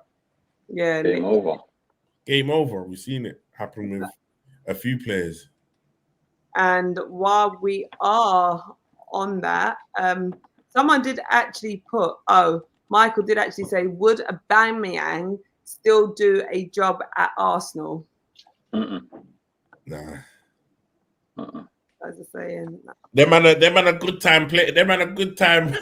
You know, them man a good time gal in it. Them man just want good, like in this team. Like it's too serious for Aubameyang. Like let's be real. Like if Aubameyang was that guy, why didn't Barcelona keep him? Do you get what I'm saying? Like there's obviously a lot going on behind the scenes that we're just not getting that information. But them man are good time players in it. Like they're there for the vibes, earn their money, vibes, party, do their thing. Score goals. Like you see it even at Marseille. He's having a good season at Marseille, scoring some bad boy goals at Marseille at the minute, yeah. But it's because there's vibes there. He's on vibes, innit? Do you get what I'm saying? 100%. So, but Arsenal got serious with Arteta when he was Emery. Them man posting videos in the changing room, and we was like vibes FC. Remember we was doing all of that dumb foolery. Remember? I know you remember them. Man was doing up all sorts of, and it was all vibes, and they were having a great time. As soon as it got serious, and Arteta came in, and it started to get serious, you notice the goals dry up. Yeah, because you expected more from him. Yeah, now he's the captain. He's serious. It's not vibes anymore. You got a lead now. And what did he do? He jumped ship and he showed his true colours. By the way, when he went Barca and how he did it, and then even when he came back to Chelsea, really he was hurt. Do you get me? That weren't professional. Do you get what I'm saying? Even doing the video that he done with his family is mad because he's got his son in the Chelsea top, but his son still wearing Arsenal shorts. Like it's crazy. Like it just didn't make no sense in it. And you know, Eros is laughing. Old news, man. Old news, man. Oh, mate. I mean, you guys both play football, so I believe you're both still playing.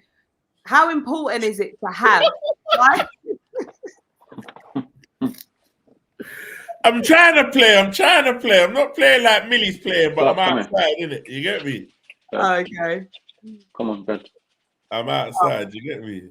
How important is it for you guys to have that vibes in the changing room? I mean, how motivated and driven does it make you? You know, it is. I'm a bit old-fashioned when it comes to football. I believe, yeah, you need your team to have that chemistry and certain vibes, but you see the moment is coming on to being on the football pitch and getting prepared. I'm not with all the fun and games. I'm serious. Yeah. All that can come once you've done the hard work and earned the win. Do you get me? Yeah, 100%. Like, be on top of the game. Like, if you're on top, yeah, like, and you see, like, how he was last season, yeah? And we was flying. And there was that team chemistry, and you could tell there was that when if you're playing serious and you're winning, all right. But if the team's struggling and you man are still trying to do up party mode and like just bare banter and looking like balloons and having a great time and all of this, and we're losing games or we're not playing that well and all of that, then what vibes are you man on? You're clearly in it for yourself, but it's like that. You see, like Man City, they were in serious mode, but they could afford to be that. You wouldn't be mad at them for having a great time on the pitch when they're playing because the levels were just so high that, you know what I'm saying? You could tell when Liverpool were flying, you could tell there was vibes. They were enjoying it. You get me? But it was serious vibes. It wasn't like, you know, even when Aubameyang and Lacazette was scoring all them goals and they were actually in form, you wouldn't be mad at them for having the vibes, but it's when they're not taking it serious, and then you're trying to, on top of that, have a great time, but then mess about with the whole infrastructure like we see on the Netflix thing, so on the Prime thing. So yeah, vibe. You want to enjoy and have a good time, but like Millie said, once you step on the pitch, you got to get serious and earn the right to have a great time. Do you get what I'm saying? You're 3-0 up and you want to do backflips and have a laugh and a joke. But then we see how it cost us last season when the team tried to get too vibesy. At the Liverpool game, they dropped points. Man, look, remember when I told you Partey trying to flip the ball over Declan Rice's head, he loses possession of the ball, Declan Rice plays it into Bowen and it's 2-1. Do you get me? And then they're back in the game 2-2. So you can't, there's got to be a balance in it when you're trying to vibe out, you know? No, 100%. And obviously, staying focused is the key thing. I guess if I put it in my terms of, you know, when I'm going to train, listen, once I'm in training mode, like even as I'm stepping into the gym, I've got my music in because I know like this is time to work, to grind. Like vibes will come after that. But right now you're staying focused, like you're switched off everything. You're just in your zone and you got to perform. Yeah, that's it. So, big facts. You got to grind, man. You got to be on top and get this. Like, I just think 100. Charlene, focus. Hey, I want to see a comment. Mimi said, I used to show love to the kids, but he switched up sides like a Aubameyang. That's LB's lyric. Yeah. Great ball. Great ball. It's real. Oh. And your boy Graf said, "Who's Michael Richardson?" I don't know who he's talking to. If he's trying to correct me, Well, there's only one person. Yeah, there's only one person here that would have got that name. I know I didn't say no Michael Richardson, so I don't know what he's going on. I know you lot didn't clock nothing, so if you look, that's why I know I didn't say nothing. But anyway, I maybe because I just knew who you was talking about, so maybe it went over my head. But yeah. Maybe if they could flip that little bit, show us the evidence. Yeah, but I think we got rid of Aubameyang and Lacazette at the right time.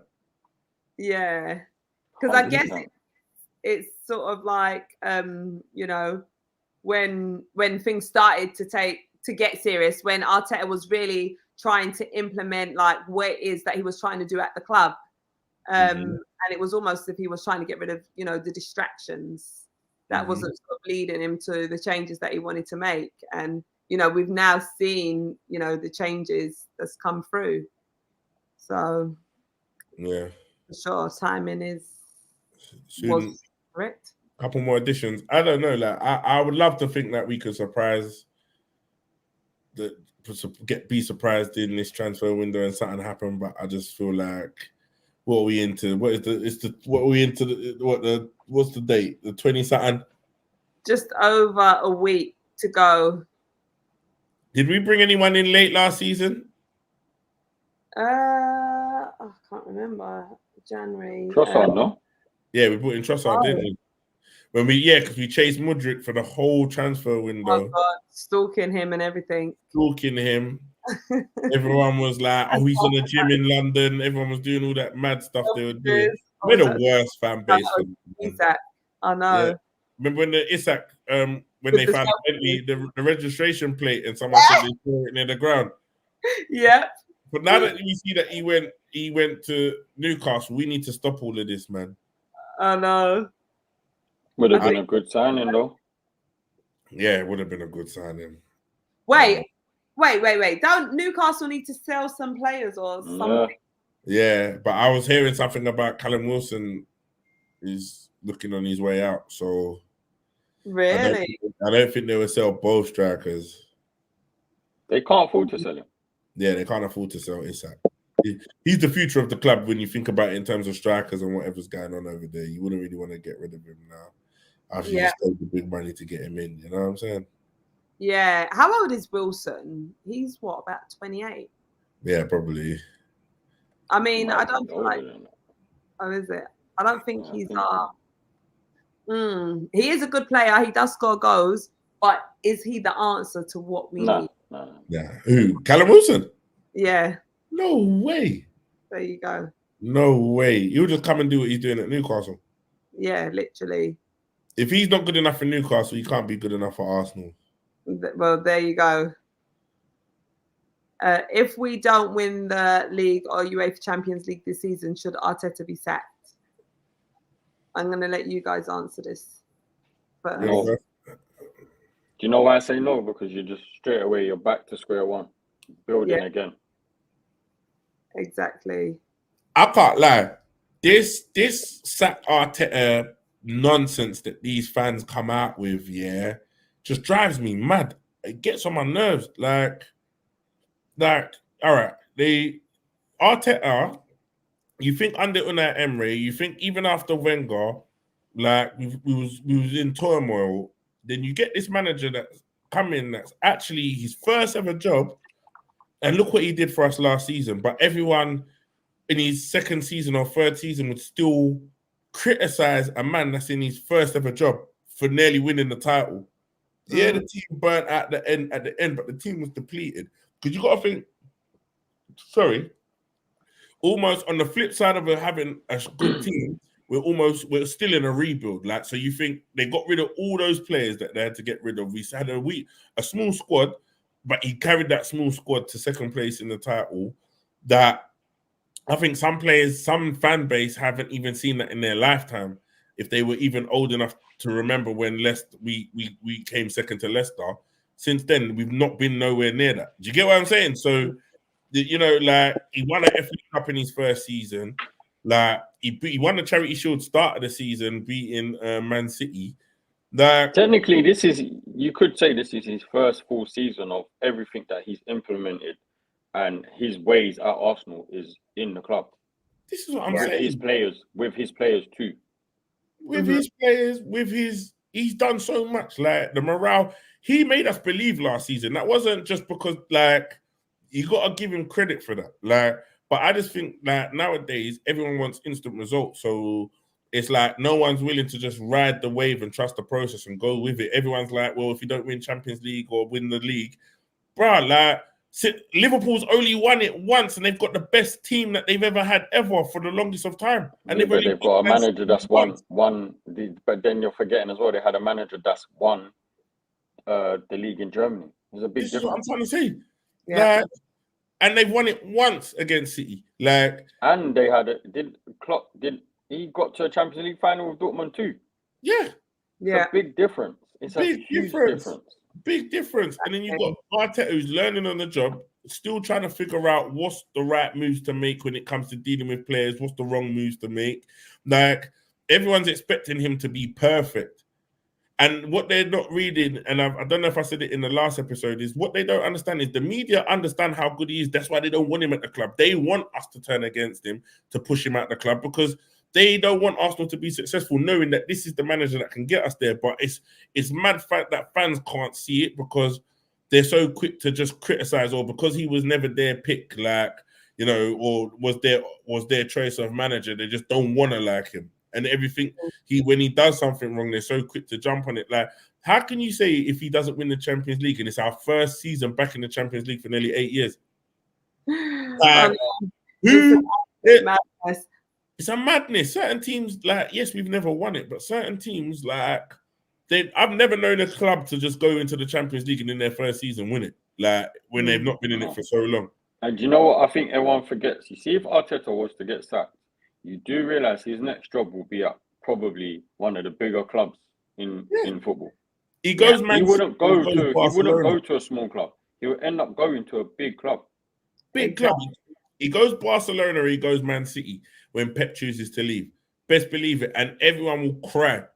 Everyone will cry when that happens and be like, oh my God, didn't know what we had till we had it. But it's because we're too ungrateful most of the time. No, real talk.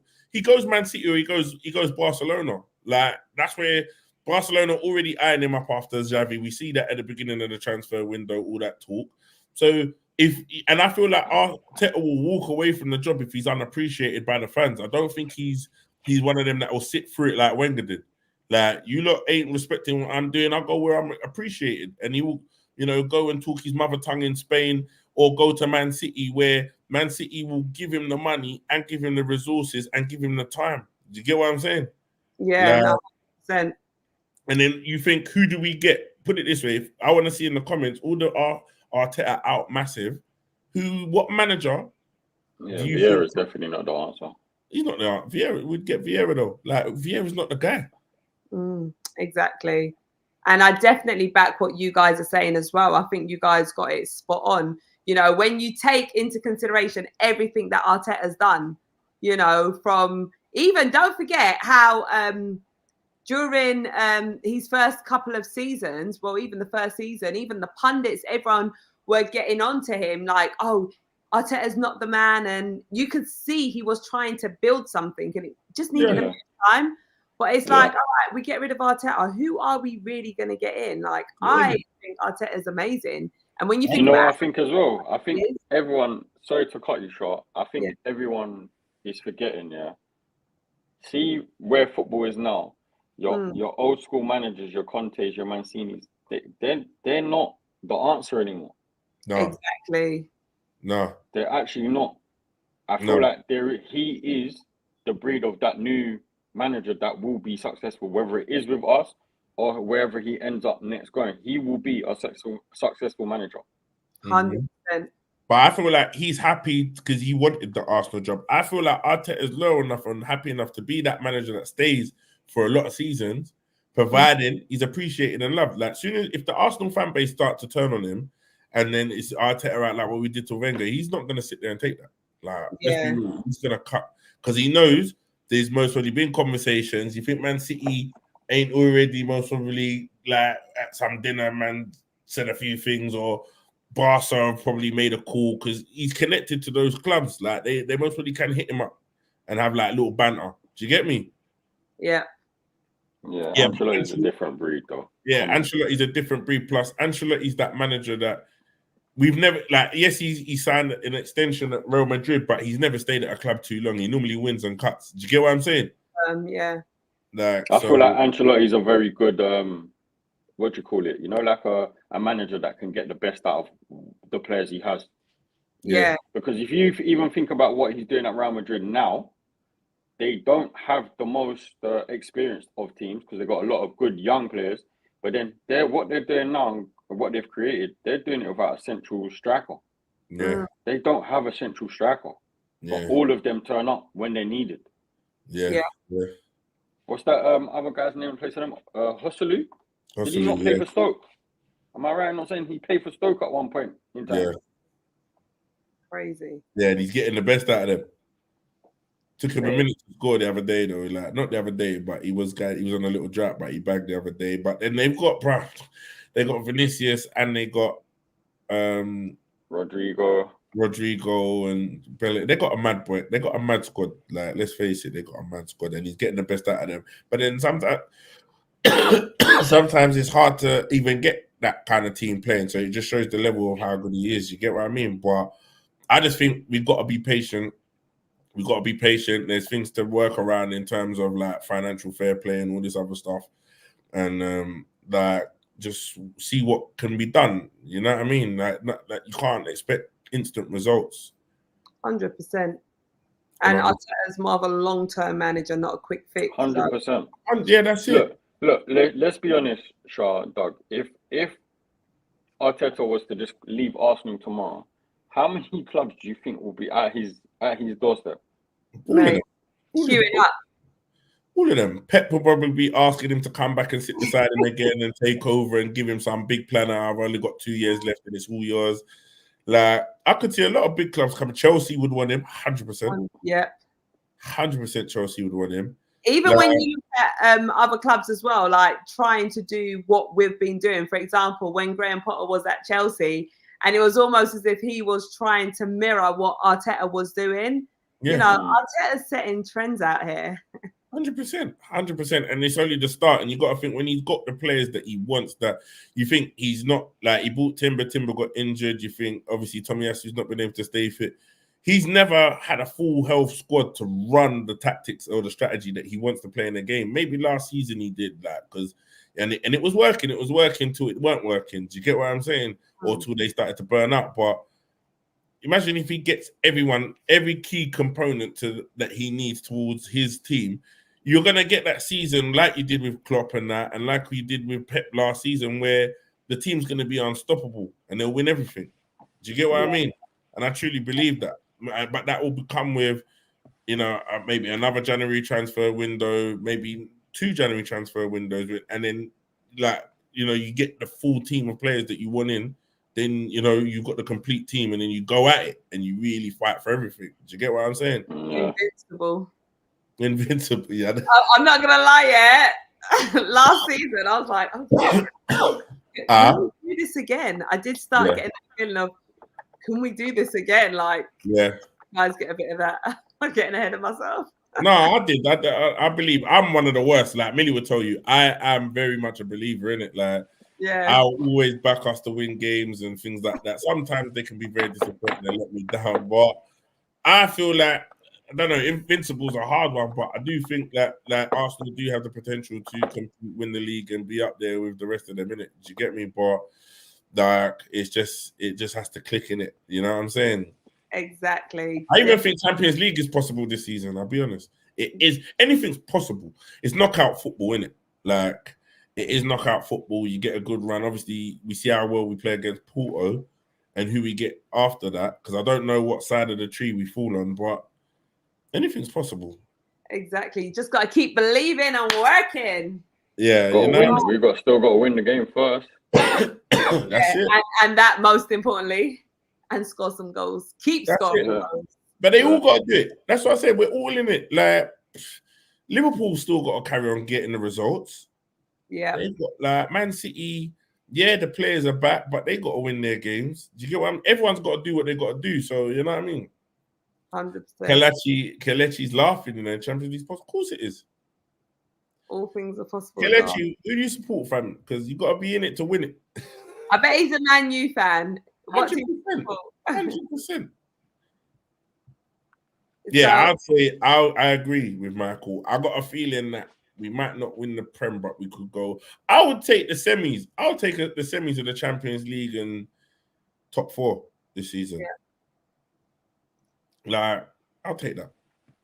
Exactly. Likewise, you don't look too convinced. Like, everyone, you both took a deep breath and moved at the same time when I said that. Depends on what team turns up. That's it. Because the Champions League now is such a high level of, there's no time to make mistakes and errors, because you will just be punished. Yeah. But I think we said this on the last show.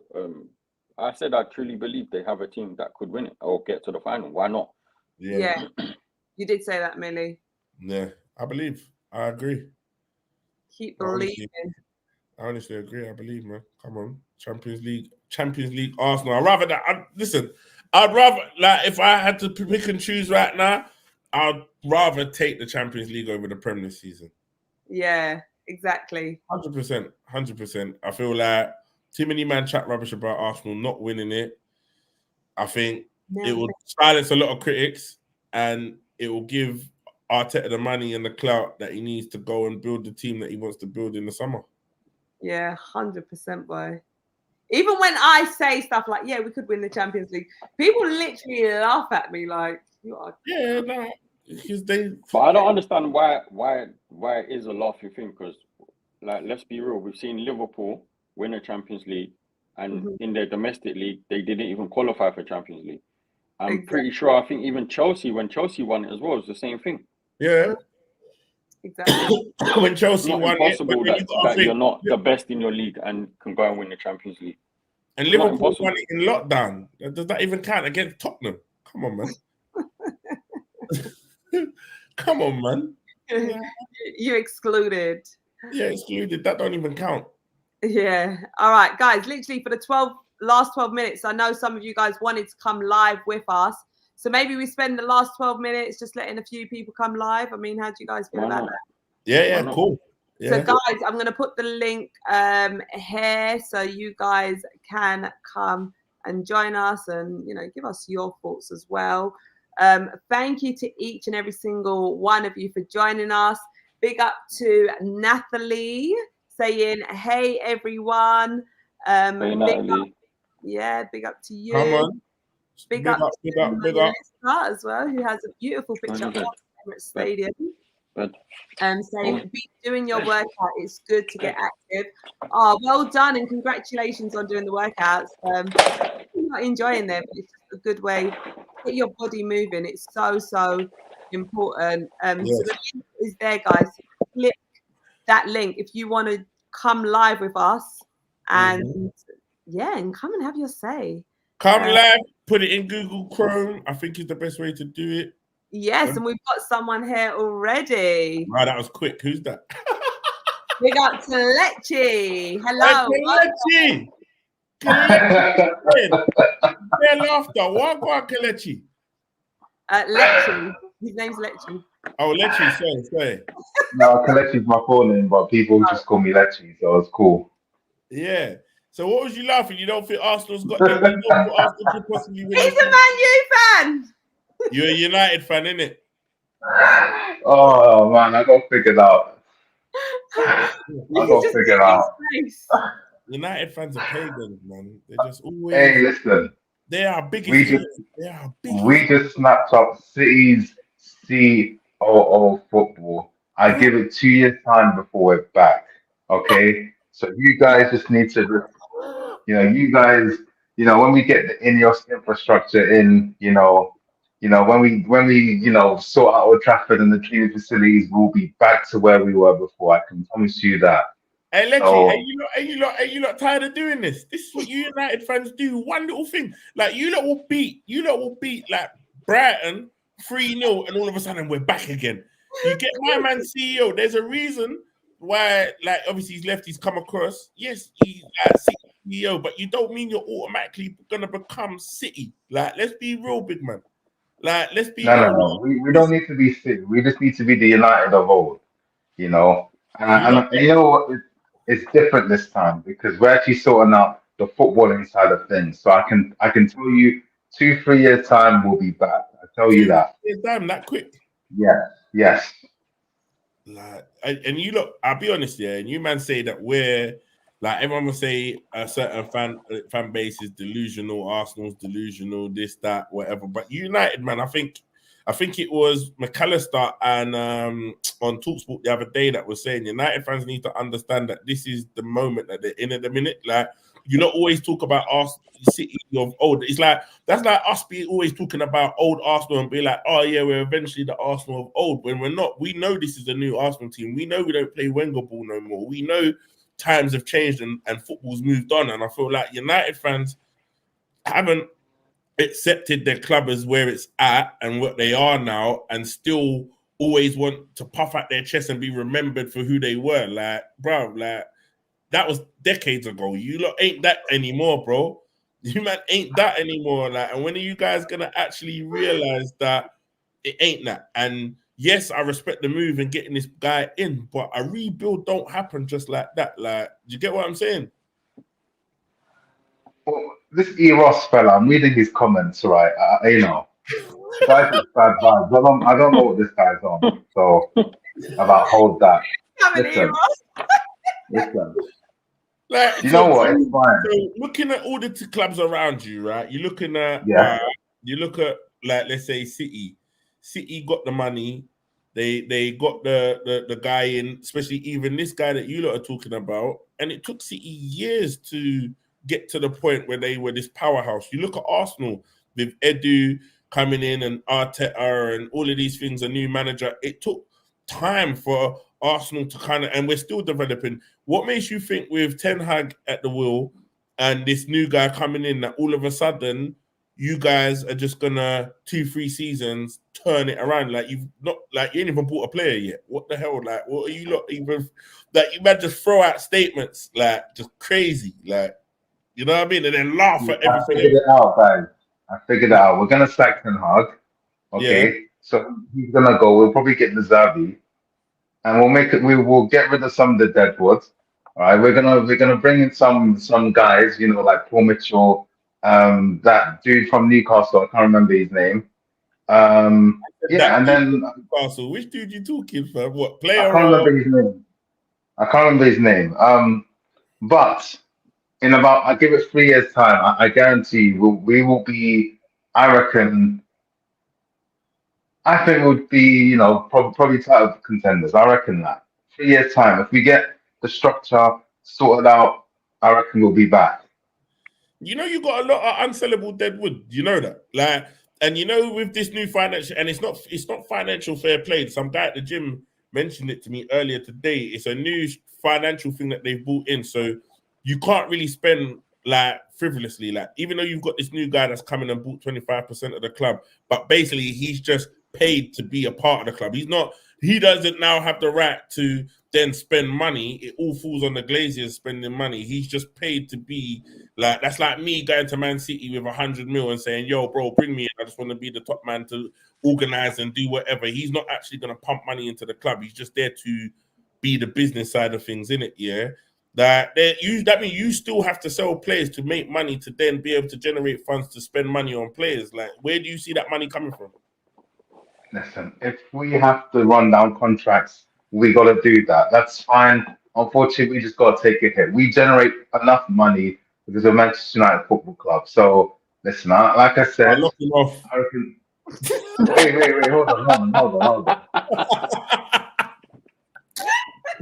Get out of here! I reckon 3 years time, I reckon things will get sorted out. I promise you that. All right, no, I hear it, but bro, I don't know, man. And United's a funny one for me because I've been predicting this for the last 2 seasons how dead you lot have been, and every time I talk to United fans, they never want to hear it, and they always say it comes from a place of hate and this, that. But from the Brentford 4-0, when you lot was wearing that green kit, I knew how shockingly bad that team was, yeah. And I was saying it, I was like, nah, these lot are really bad. Like, there's no style of play, there's no football, there's no nothing. Like, you think De Zerbi or that manager? I've always said that, yeah, United should go and get him, like, and whatever. But it may not be the answer. There may be so much pressure. Like, you lot are putting so much pressure on this thing. You're saying 2-3 seasons. So let's say this manager comes in, he's trying to rebuild a squad, rebuild a team. You got to meet financial fair play, meet all these things to buy these players to get where you want to go. And you're just thinking you lot ain't going to give him that time. Hang on, I came to talk about Arsenal the Champions League. Why am I getting all the questions? In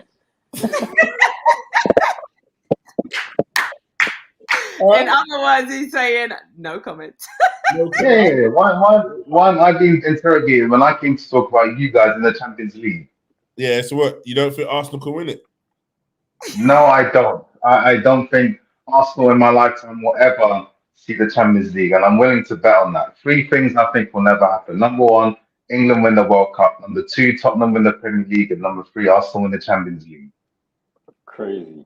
Putting us in that category How like can that. you say that when we're still in it? That is mental. You guys couldn't win it with your invincibles. You guys aren't going to win it this season. We got robbed.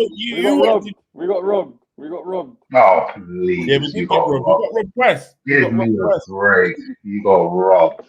You man will never win the Champions League. Even with your best teams, you never won it. And go away, Iraq. But you know what's mental? You don't want Arteta. You see what happened in All or Nothing when Arteta was clipping stuff off of Twitter. Oh, no. You don't want him to clip this and show the players what you're saying now, you know. He can clip it. He can do what he wants with it. I don't mind. I best believe he's watching. Don't let him clip this and show the players and then send it out there, and all of a sudden you're there on the next All or Nothing motivating the man them. Like, don't be that guy. You know what I'm saying?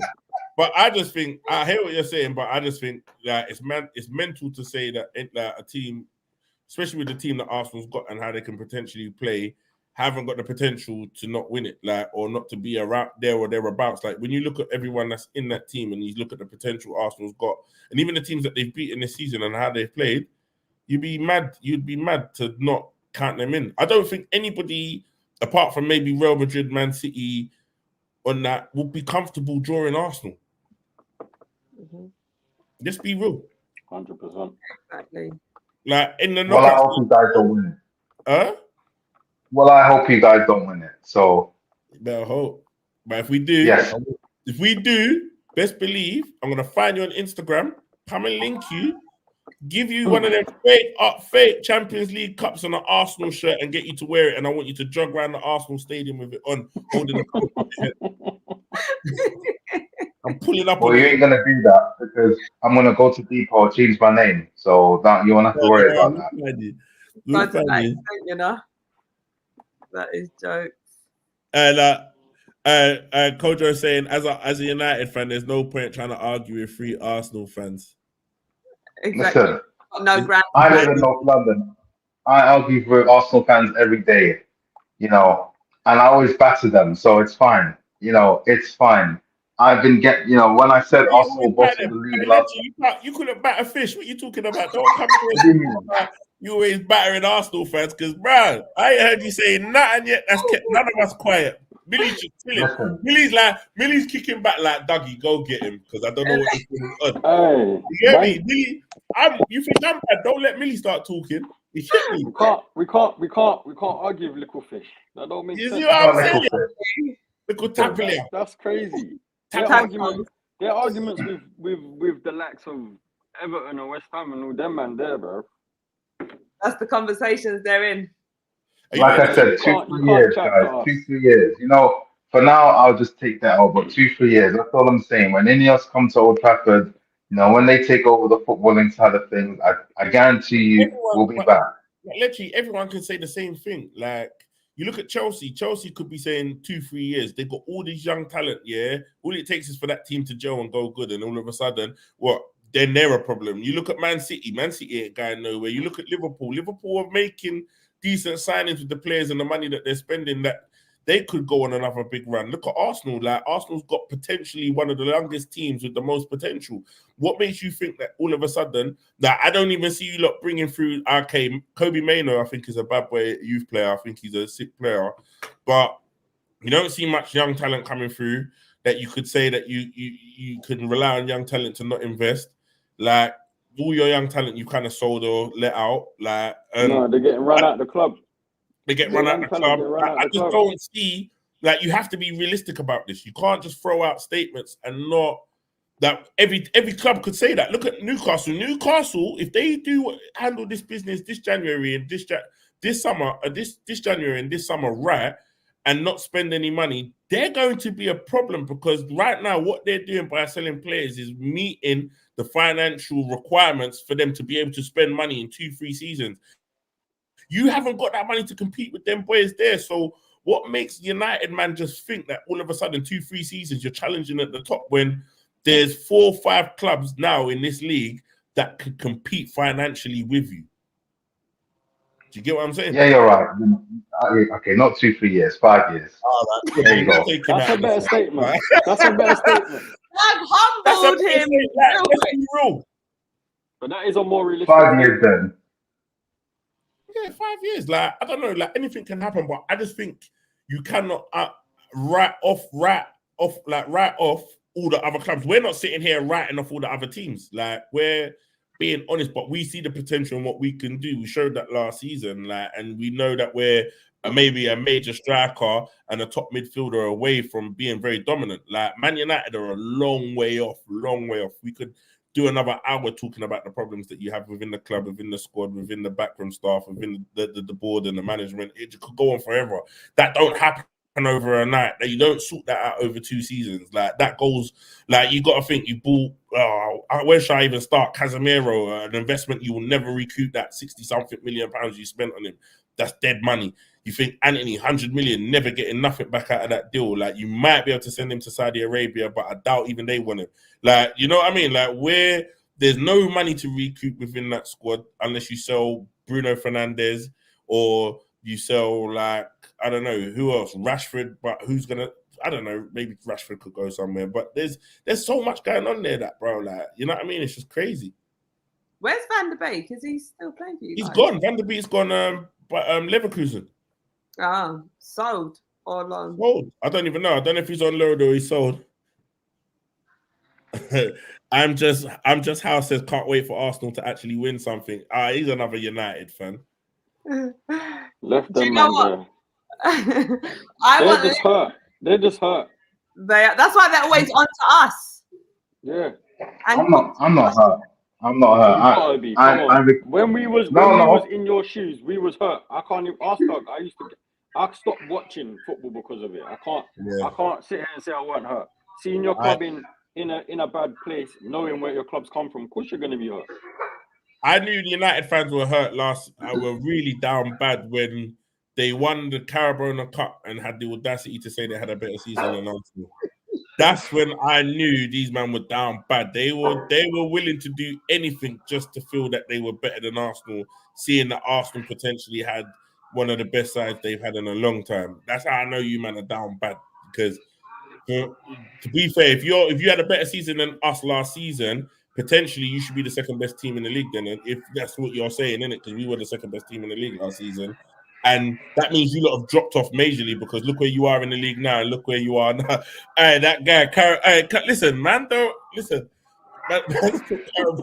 Listen, guys, it's getting kind of late, you know. It's been nice. I think we're getting a bit tired now. The grilling session's over, so I'm just gonna have to call it a night. So, Thank you, Letty, for joining us. We appreciate it. You too. We'll see you later, guys. You'll think 5 years. 5 years, not 3 years. Cool. Yeah, 5 years. You see. Yeah, when we're holding that trophy, come chat to us then. Well, we'll see about that. Well, thank you for joining us, Letty. Hey, Letty got grilled. Come on, Letty. Letty, you thought you could laugh in the comments and then jump on the live and chat some ting on us, you know? No. Really? You humbled him real quick. Real quick. Man was like, yes, I think I agree with what you're saying. Yeah. I have actually got someone else who has been patiently waiting for some time. We welcome Ashake. Ashake! Thank you, Doug. Thank you, Charlene, as always. And Millie. And Millie, sorry. Hello. First time. But yeah, I'm wearing this Chelsea shirt because we are through to the final. Congratulations. That, you know. I thought it's gonna be like Shocking. Now listen, what? Yeah, bro. Like I feel your pain. Like I've been through his photos. Bruv, like I know. Unhappy post constantly, you're just upset, bro. And I felt for you still because you're a good guy. Like your team just haven't really backed it for you this season, bro. Do you know what, Doug? It's your comments under his photos. Like I literally you know, I'm relentless with it. I'm relentless. Like, I don't play. Yeah. But mental. How you feeling this season with what Chelsea are doing? Well, to be honest with you, it's like a bit of like half good and half bad. Like mostly bad, but sometimes good. And the reason why I'm so happy is because if we didn't win tonight, I'll be absolutely fuming once again, and you guys would just be seeing another disappointing photo. But this time, I'm celebrating, and we've got one chance of winning the trophy. And boy, I mean, if we win it, and Arsenal don't, sorry to say that, but if we do win it, then boy, there's going to be a big question, like who's going to have a better season. But honestly, I'm so happy we've won 6-0 on the night, and all I can say is that I'm happy. So Arsenal fans, if you want to win the same trophy as us, you better do it. Otherwise, boy, all of them was going to have a go at you. I imagine another season without a trophy. Like, no, man. But listen, all I can say is that you've got 2 chances because you're still in the Premier League title race, even though Liverpool won on Sunday. The only way, because you guys are 5 points and you've got the same points as Man City and Aston Villa. So in the Champions League, I mean, Porto, don't get me wrong, it's going to be a difficult team, but you've got better players than them. You're doing far better than them this season. So I expect you to go through to the next round. So, yeah. But honestly, all I can say is that I'm happy to be here. Thank you for having me on. I know you guys hate me right now because Chelsea are through, but I have to celebrate. I have to smile because I'm happy for you, big man. I am absolutely, truly happy for you. I'm going to pop a bottle of champagne when this live ends because I'm going to celebrate for you, big man. Like, I am. There is no hate. How can man hate on Chelsea? You spent over £1 billion and are absolutely rubbish. Like, I cannot hate on that. I can only celebrate. Absolutely rubbish, you know. And yet again, through to the Carabao Cup final, like Man United last days. Get me. So I will listen. I will salute that. I am absolutely happy for you, man. There is no hate. Like, I don't know why do Well- they think they can win this Mickey Mouse Cup and they think Arsenal are gonna hate on that. Like, Well, what is going I know on? if we lose the final, I know you guys will be on my neck if we lose Yeah, the final. literally, you got Who Liverpool are in they the gonna- final with you, big Oh man. yeah, game over. Well, What the hell? they're not. They're playing tomorrow, so anything can happen. So all I'm praying for is Fulham to win to beat Liverpool. But How much goals honestly, does I Fulham don't have to see that score to win? happening. Liverpool won the first round 2-1, innit? Yeah, but it's at Craven Cottage though. It's a difficult place because because you guys lost there. So all I can say is that beating Fulham is for anybody. We beat them twice. You guys haven't beat them. So sorry to say that is true. I don't even think this Chelsea team beats Fulham in the final like that, bro. Mm, You beat Middlesbrough. I know. And don't get me wrong. Championship table Middlesbrough, where you only scraped the first game 1-0. Yeah, you battered them at home, but Yeah. you wasn't convincing away. Let's be real. For all the money that you spent on the players that you got, you're still not very convincing. Like, I don't think that. But to be fair, you do play better in the bigger games. But I don't know, man. I don't think it's a sure thing. You lot go through and win this. Yeah, I do get what you mean, but the reason why we're not performing the way we should do is because Pochettino is keeping put in place in a one position. And I said this in my preview: if you put players in the right position, they will perform, and you can see that we get that win. So yes, in big games we have done well because Pochettino's putting players in the right position. But when it comes to like teams with a low block, that's where he seems to struggle. But I did say, listen, I don't care if it's Middlesbrough. Put the right lineup and you'll see that everything will get better. So from now on, I'll not see Pochettino make any silly substitutions or silly wrong lineup. Keep it the same because remember, he keeps chopping and changing, which I really don't like. Yes, we got injuries, but that's no excuse. We got better players than Middlesbrough. We should be beating them, and we did. So that's all I've got to say on that one. But yeah, I'm going to speak about Arsenal just a little bit.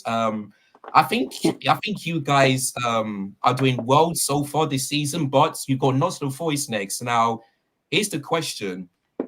Are you guys going to beat them away? Because you guys don't have a really good record at Nottingham Forest, if you guys remember. Because when you guys faced them in the FA Cup, you've lost. When you faced them last season, you've lost. And you also faced them in the FA Cup 2 years ago, you've lost. So are you guys confident that you're going to beat Forest away from home? Because they're doing particularly well. But I think you guys should win because Nottingham Forest are playing in the FA Cup and you guys aren't, since you guys are out of it. So what do you guys think of that game?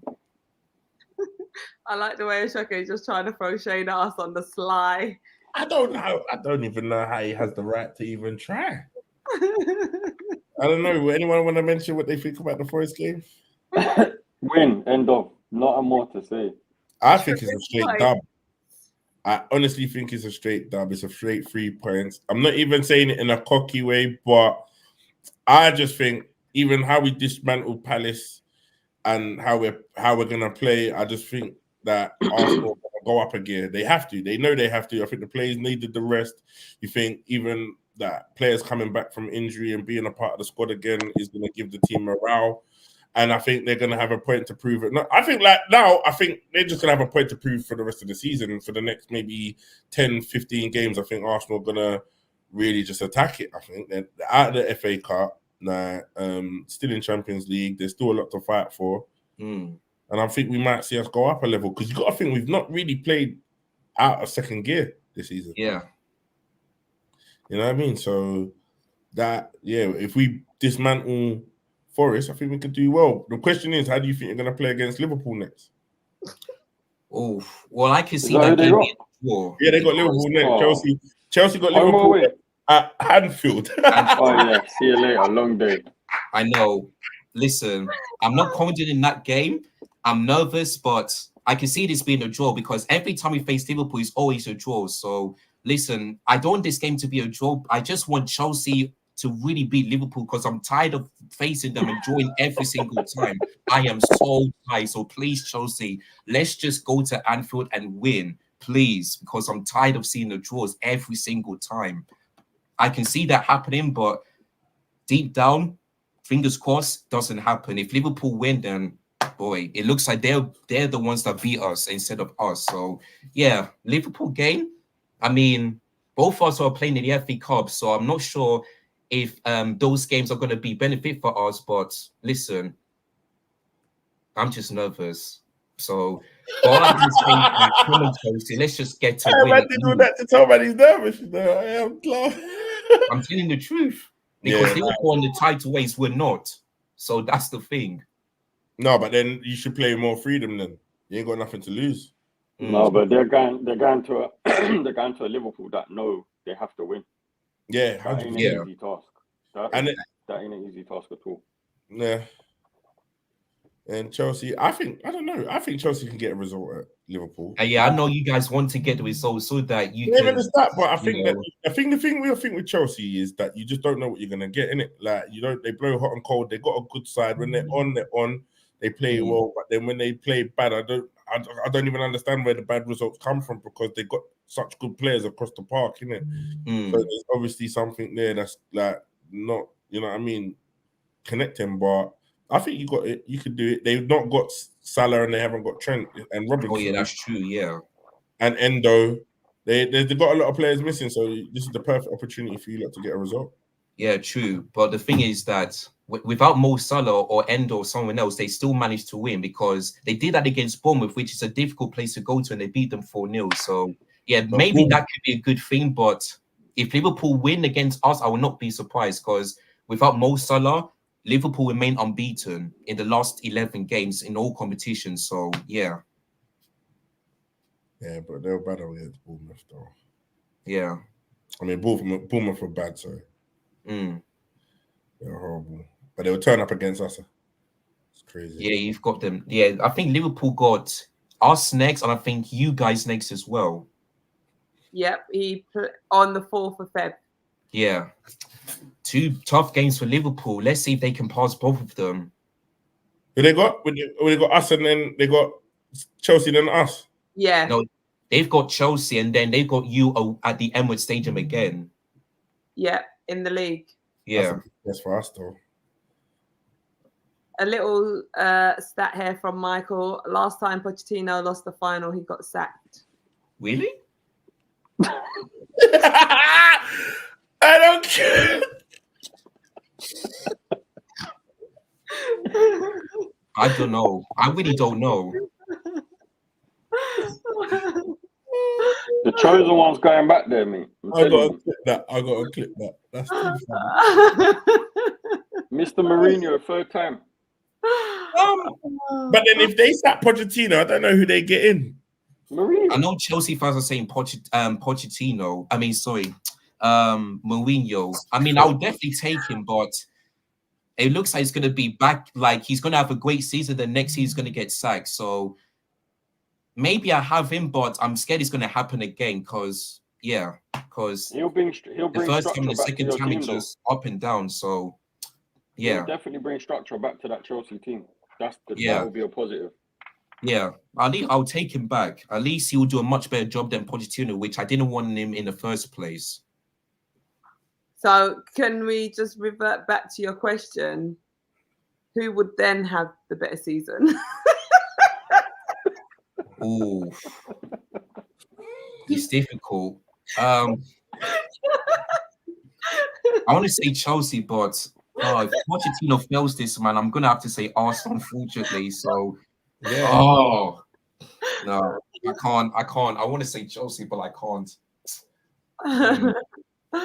Oh mate, no, I love it. Do you know what makes this even more interesting? I feel like that final is gonna be an all-out. Like that could be a high-scoring final. What? Chelsea, Liverpool? Yes. Let's just hope it's the same one as the 0-0 one was really good, and it was the best 0-0 I've ever seen. I don't feel like you're both defensively set up for a 0-0. I know. Maybe but the last 3 I don't think Chelsea, but I think Chelsea can score goals against this Liverpool side. I know, but the last time we've been to the Carabao Cup final against Liverpool, it was 0-0. But this time it will be different. I know I can see both teams scoring a goal, but the thing is, who'd be more clinical and who's going to win that game? Because imagine if this game next week in the league is a draw, and then the final is a draw. I mean, honestly, bear draws every single time. Like, come on, man. Absolutely crazy. He's kind of got potential to win the Jamie Carragher Cup still, so we'll see what happens.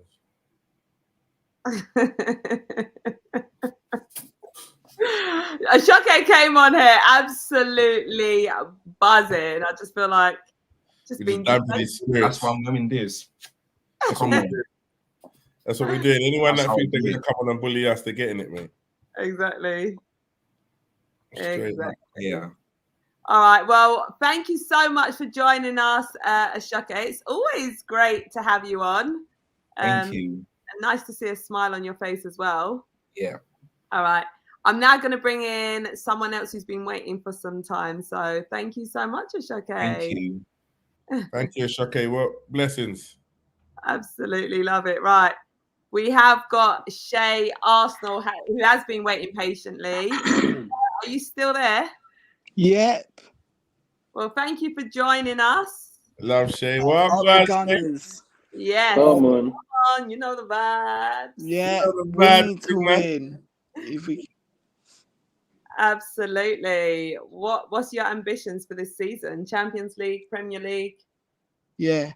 Both? I was talking on... There's a YouTuber I was talking with.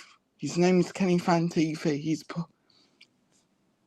If we beat Porto in the round of 16,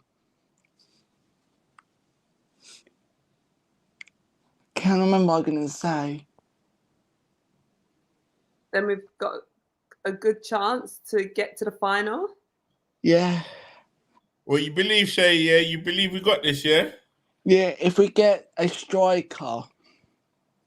Oh, you think we need a striker? Yeah, someone. Who would you bring in, Shay? Ivan Toney. Come on. See?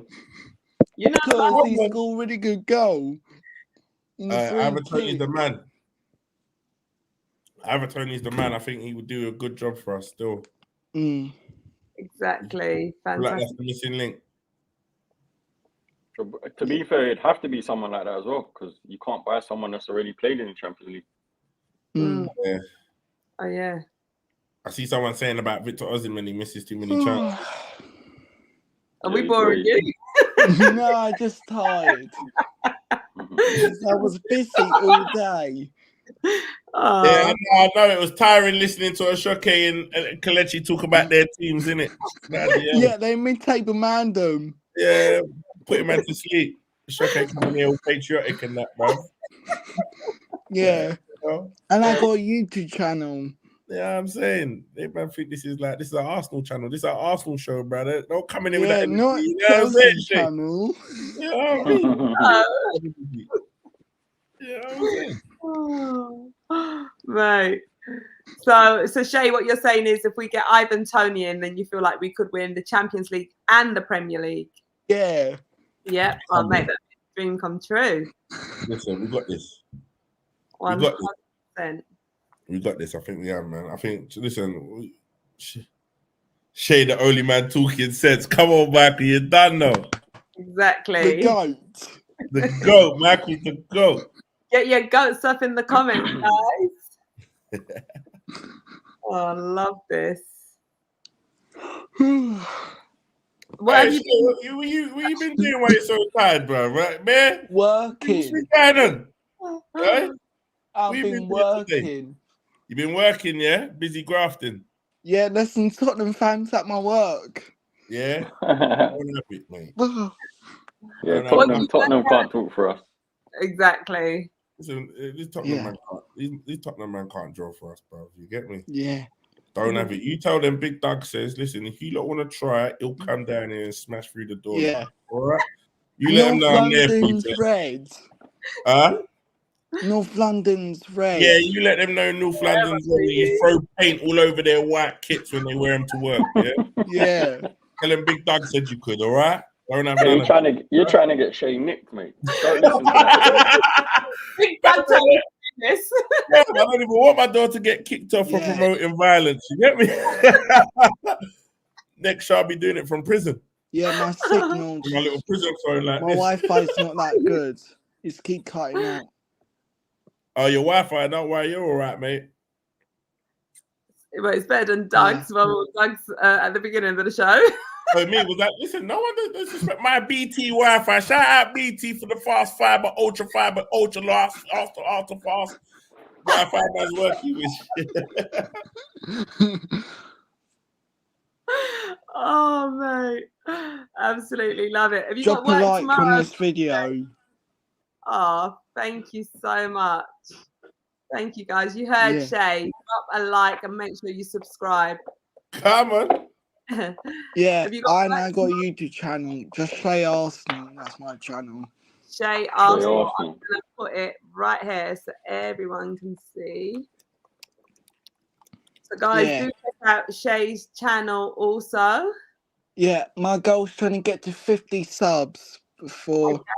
We got that, man. We're gonna jump on that, big man. We'll jump on and subscribe as well. Cheers. And guys, make sure you guys support as well. Yeah. Come on. Anything else you'd like to add, Shay? No. Love for joining us today, bro. All right. Say Nottingham Forest. Yeah, that's it. What's your prediction, Shay? Quickly. I don't know. I will wait for when the preview. I got a YouTube channel. I do predictions. Okay, lovely. I would wait and see. All right, we'll wait patiently. See you all later, legends. See you later. Oh, come on, my guy, Shay. Big up. Aww. Big up. So lovely for him to join. Oh, guys, it's been a great show. Always a pleasure speaking to you guys. Always. Nothing but vibes. All right. Yes. Anything else to add before we round off? No, I'm good, man. We've covered a lot today, and I feel like it's good that I seek to bring other people on as well, like the watchers, and I think that's dope. We should do that more often. Yes, absolutely. Yeah, especially if they support Man United. We all Yeah, definitely. If they support United, we'll get the man in the building. Exactly. Good night to Natalie. We got the Belgian man, them. Come on. Wow. We got the Belgian people, them. Exactly. Guys, well, listen, thank you to all of you for tuning in and being a part of the show. And thank you to all of you who came live with us, regardless of what team you support. It's been an absolute pleasure. This is Millie. This is Doug. I'm Charlene. And yeah, it's been great speaking to you guys. Make sure, if you haven't already, do like this video, do subscribe to this channel, and join us again for our next show. We are signing out. See you later. Come on, Leotas. Peace out.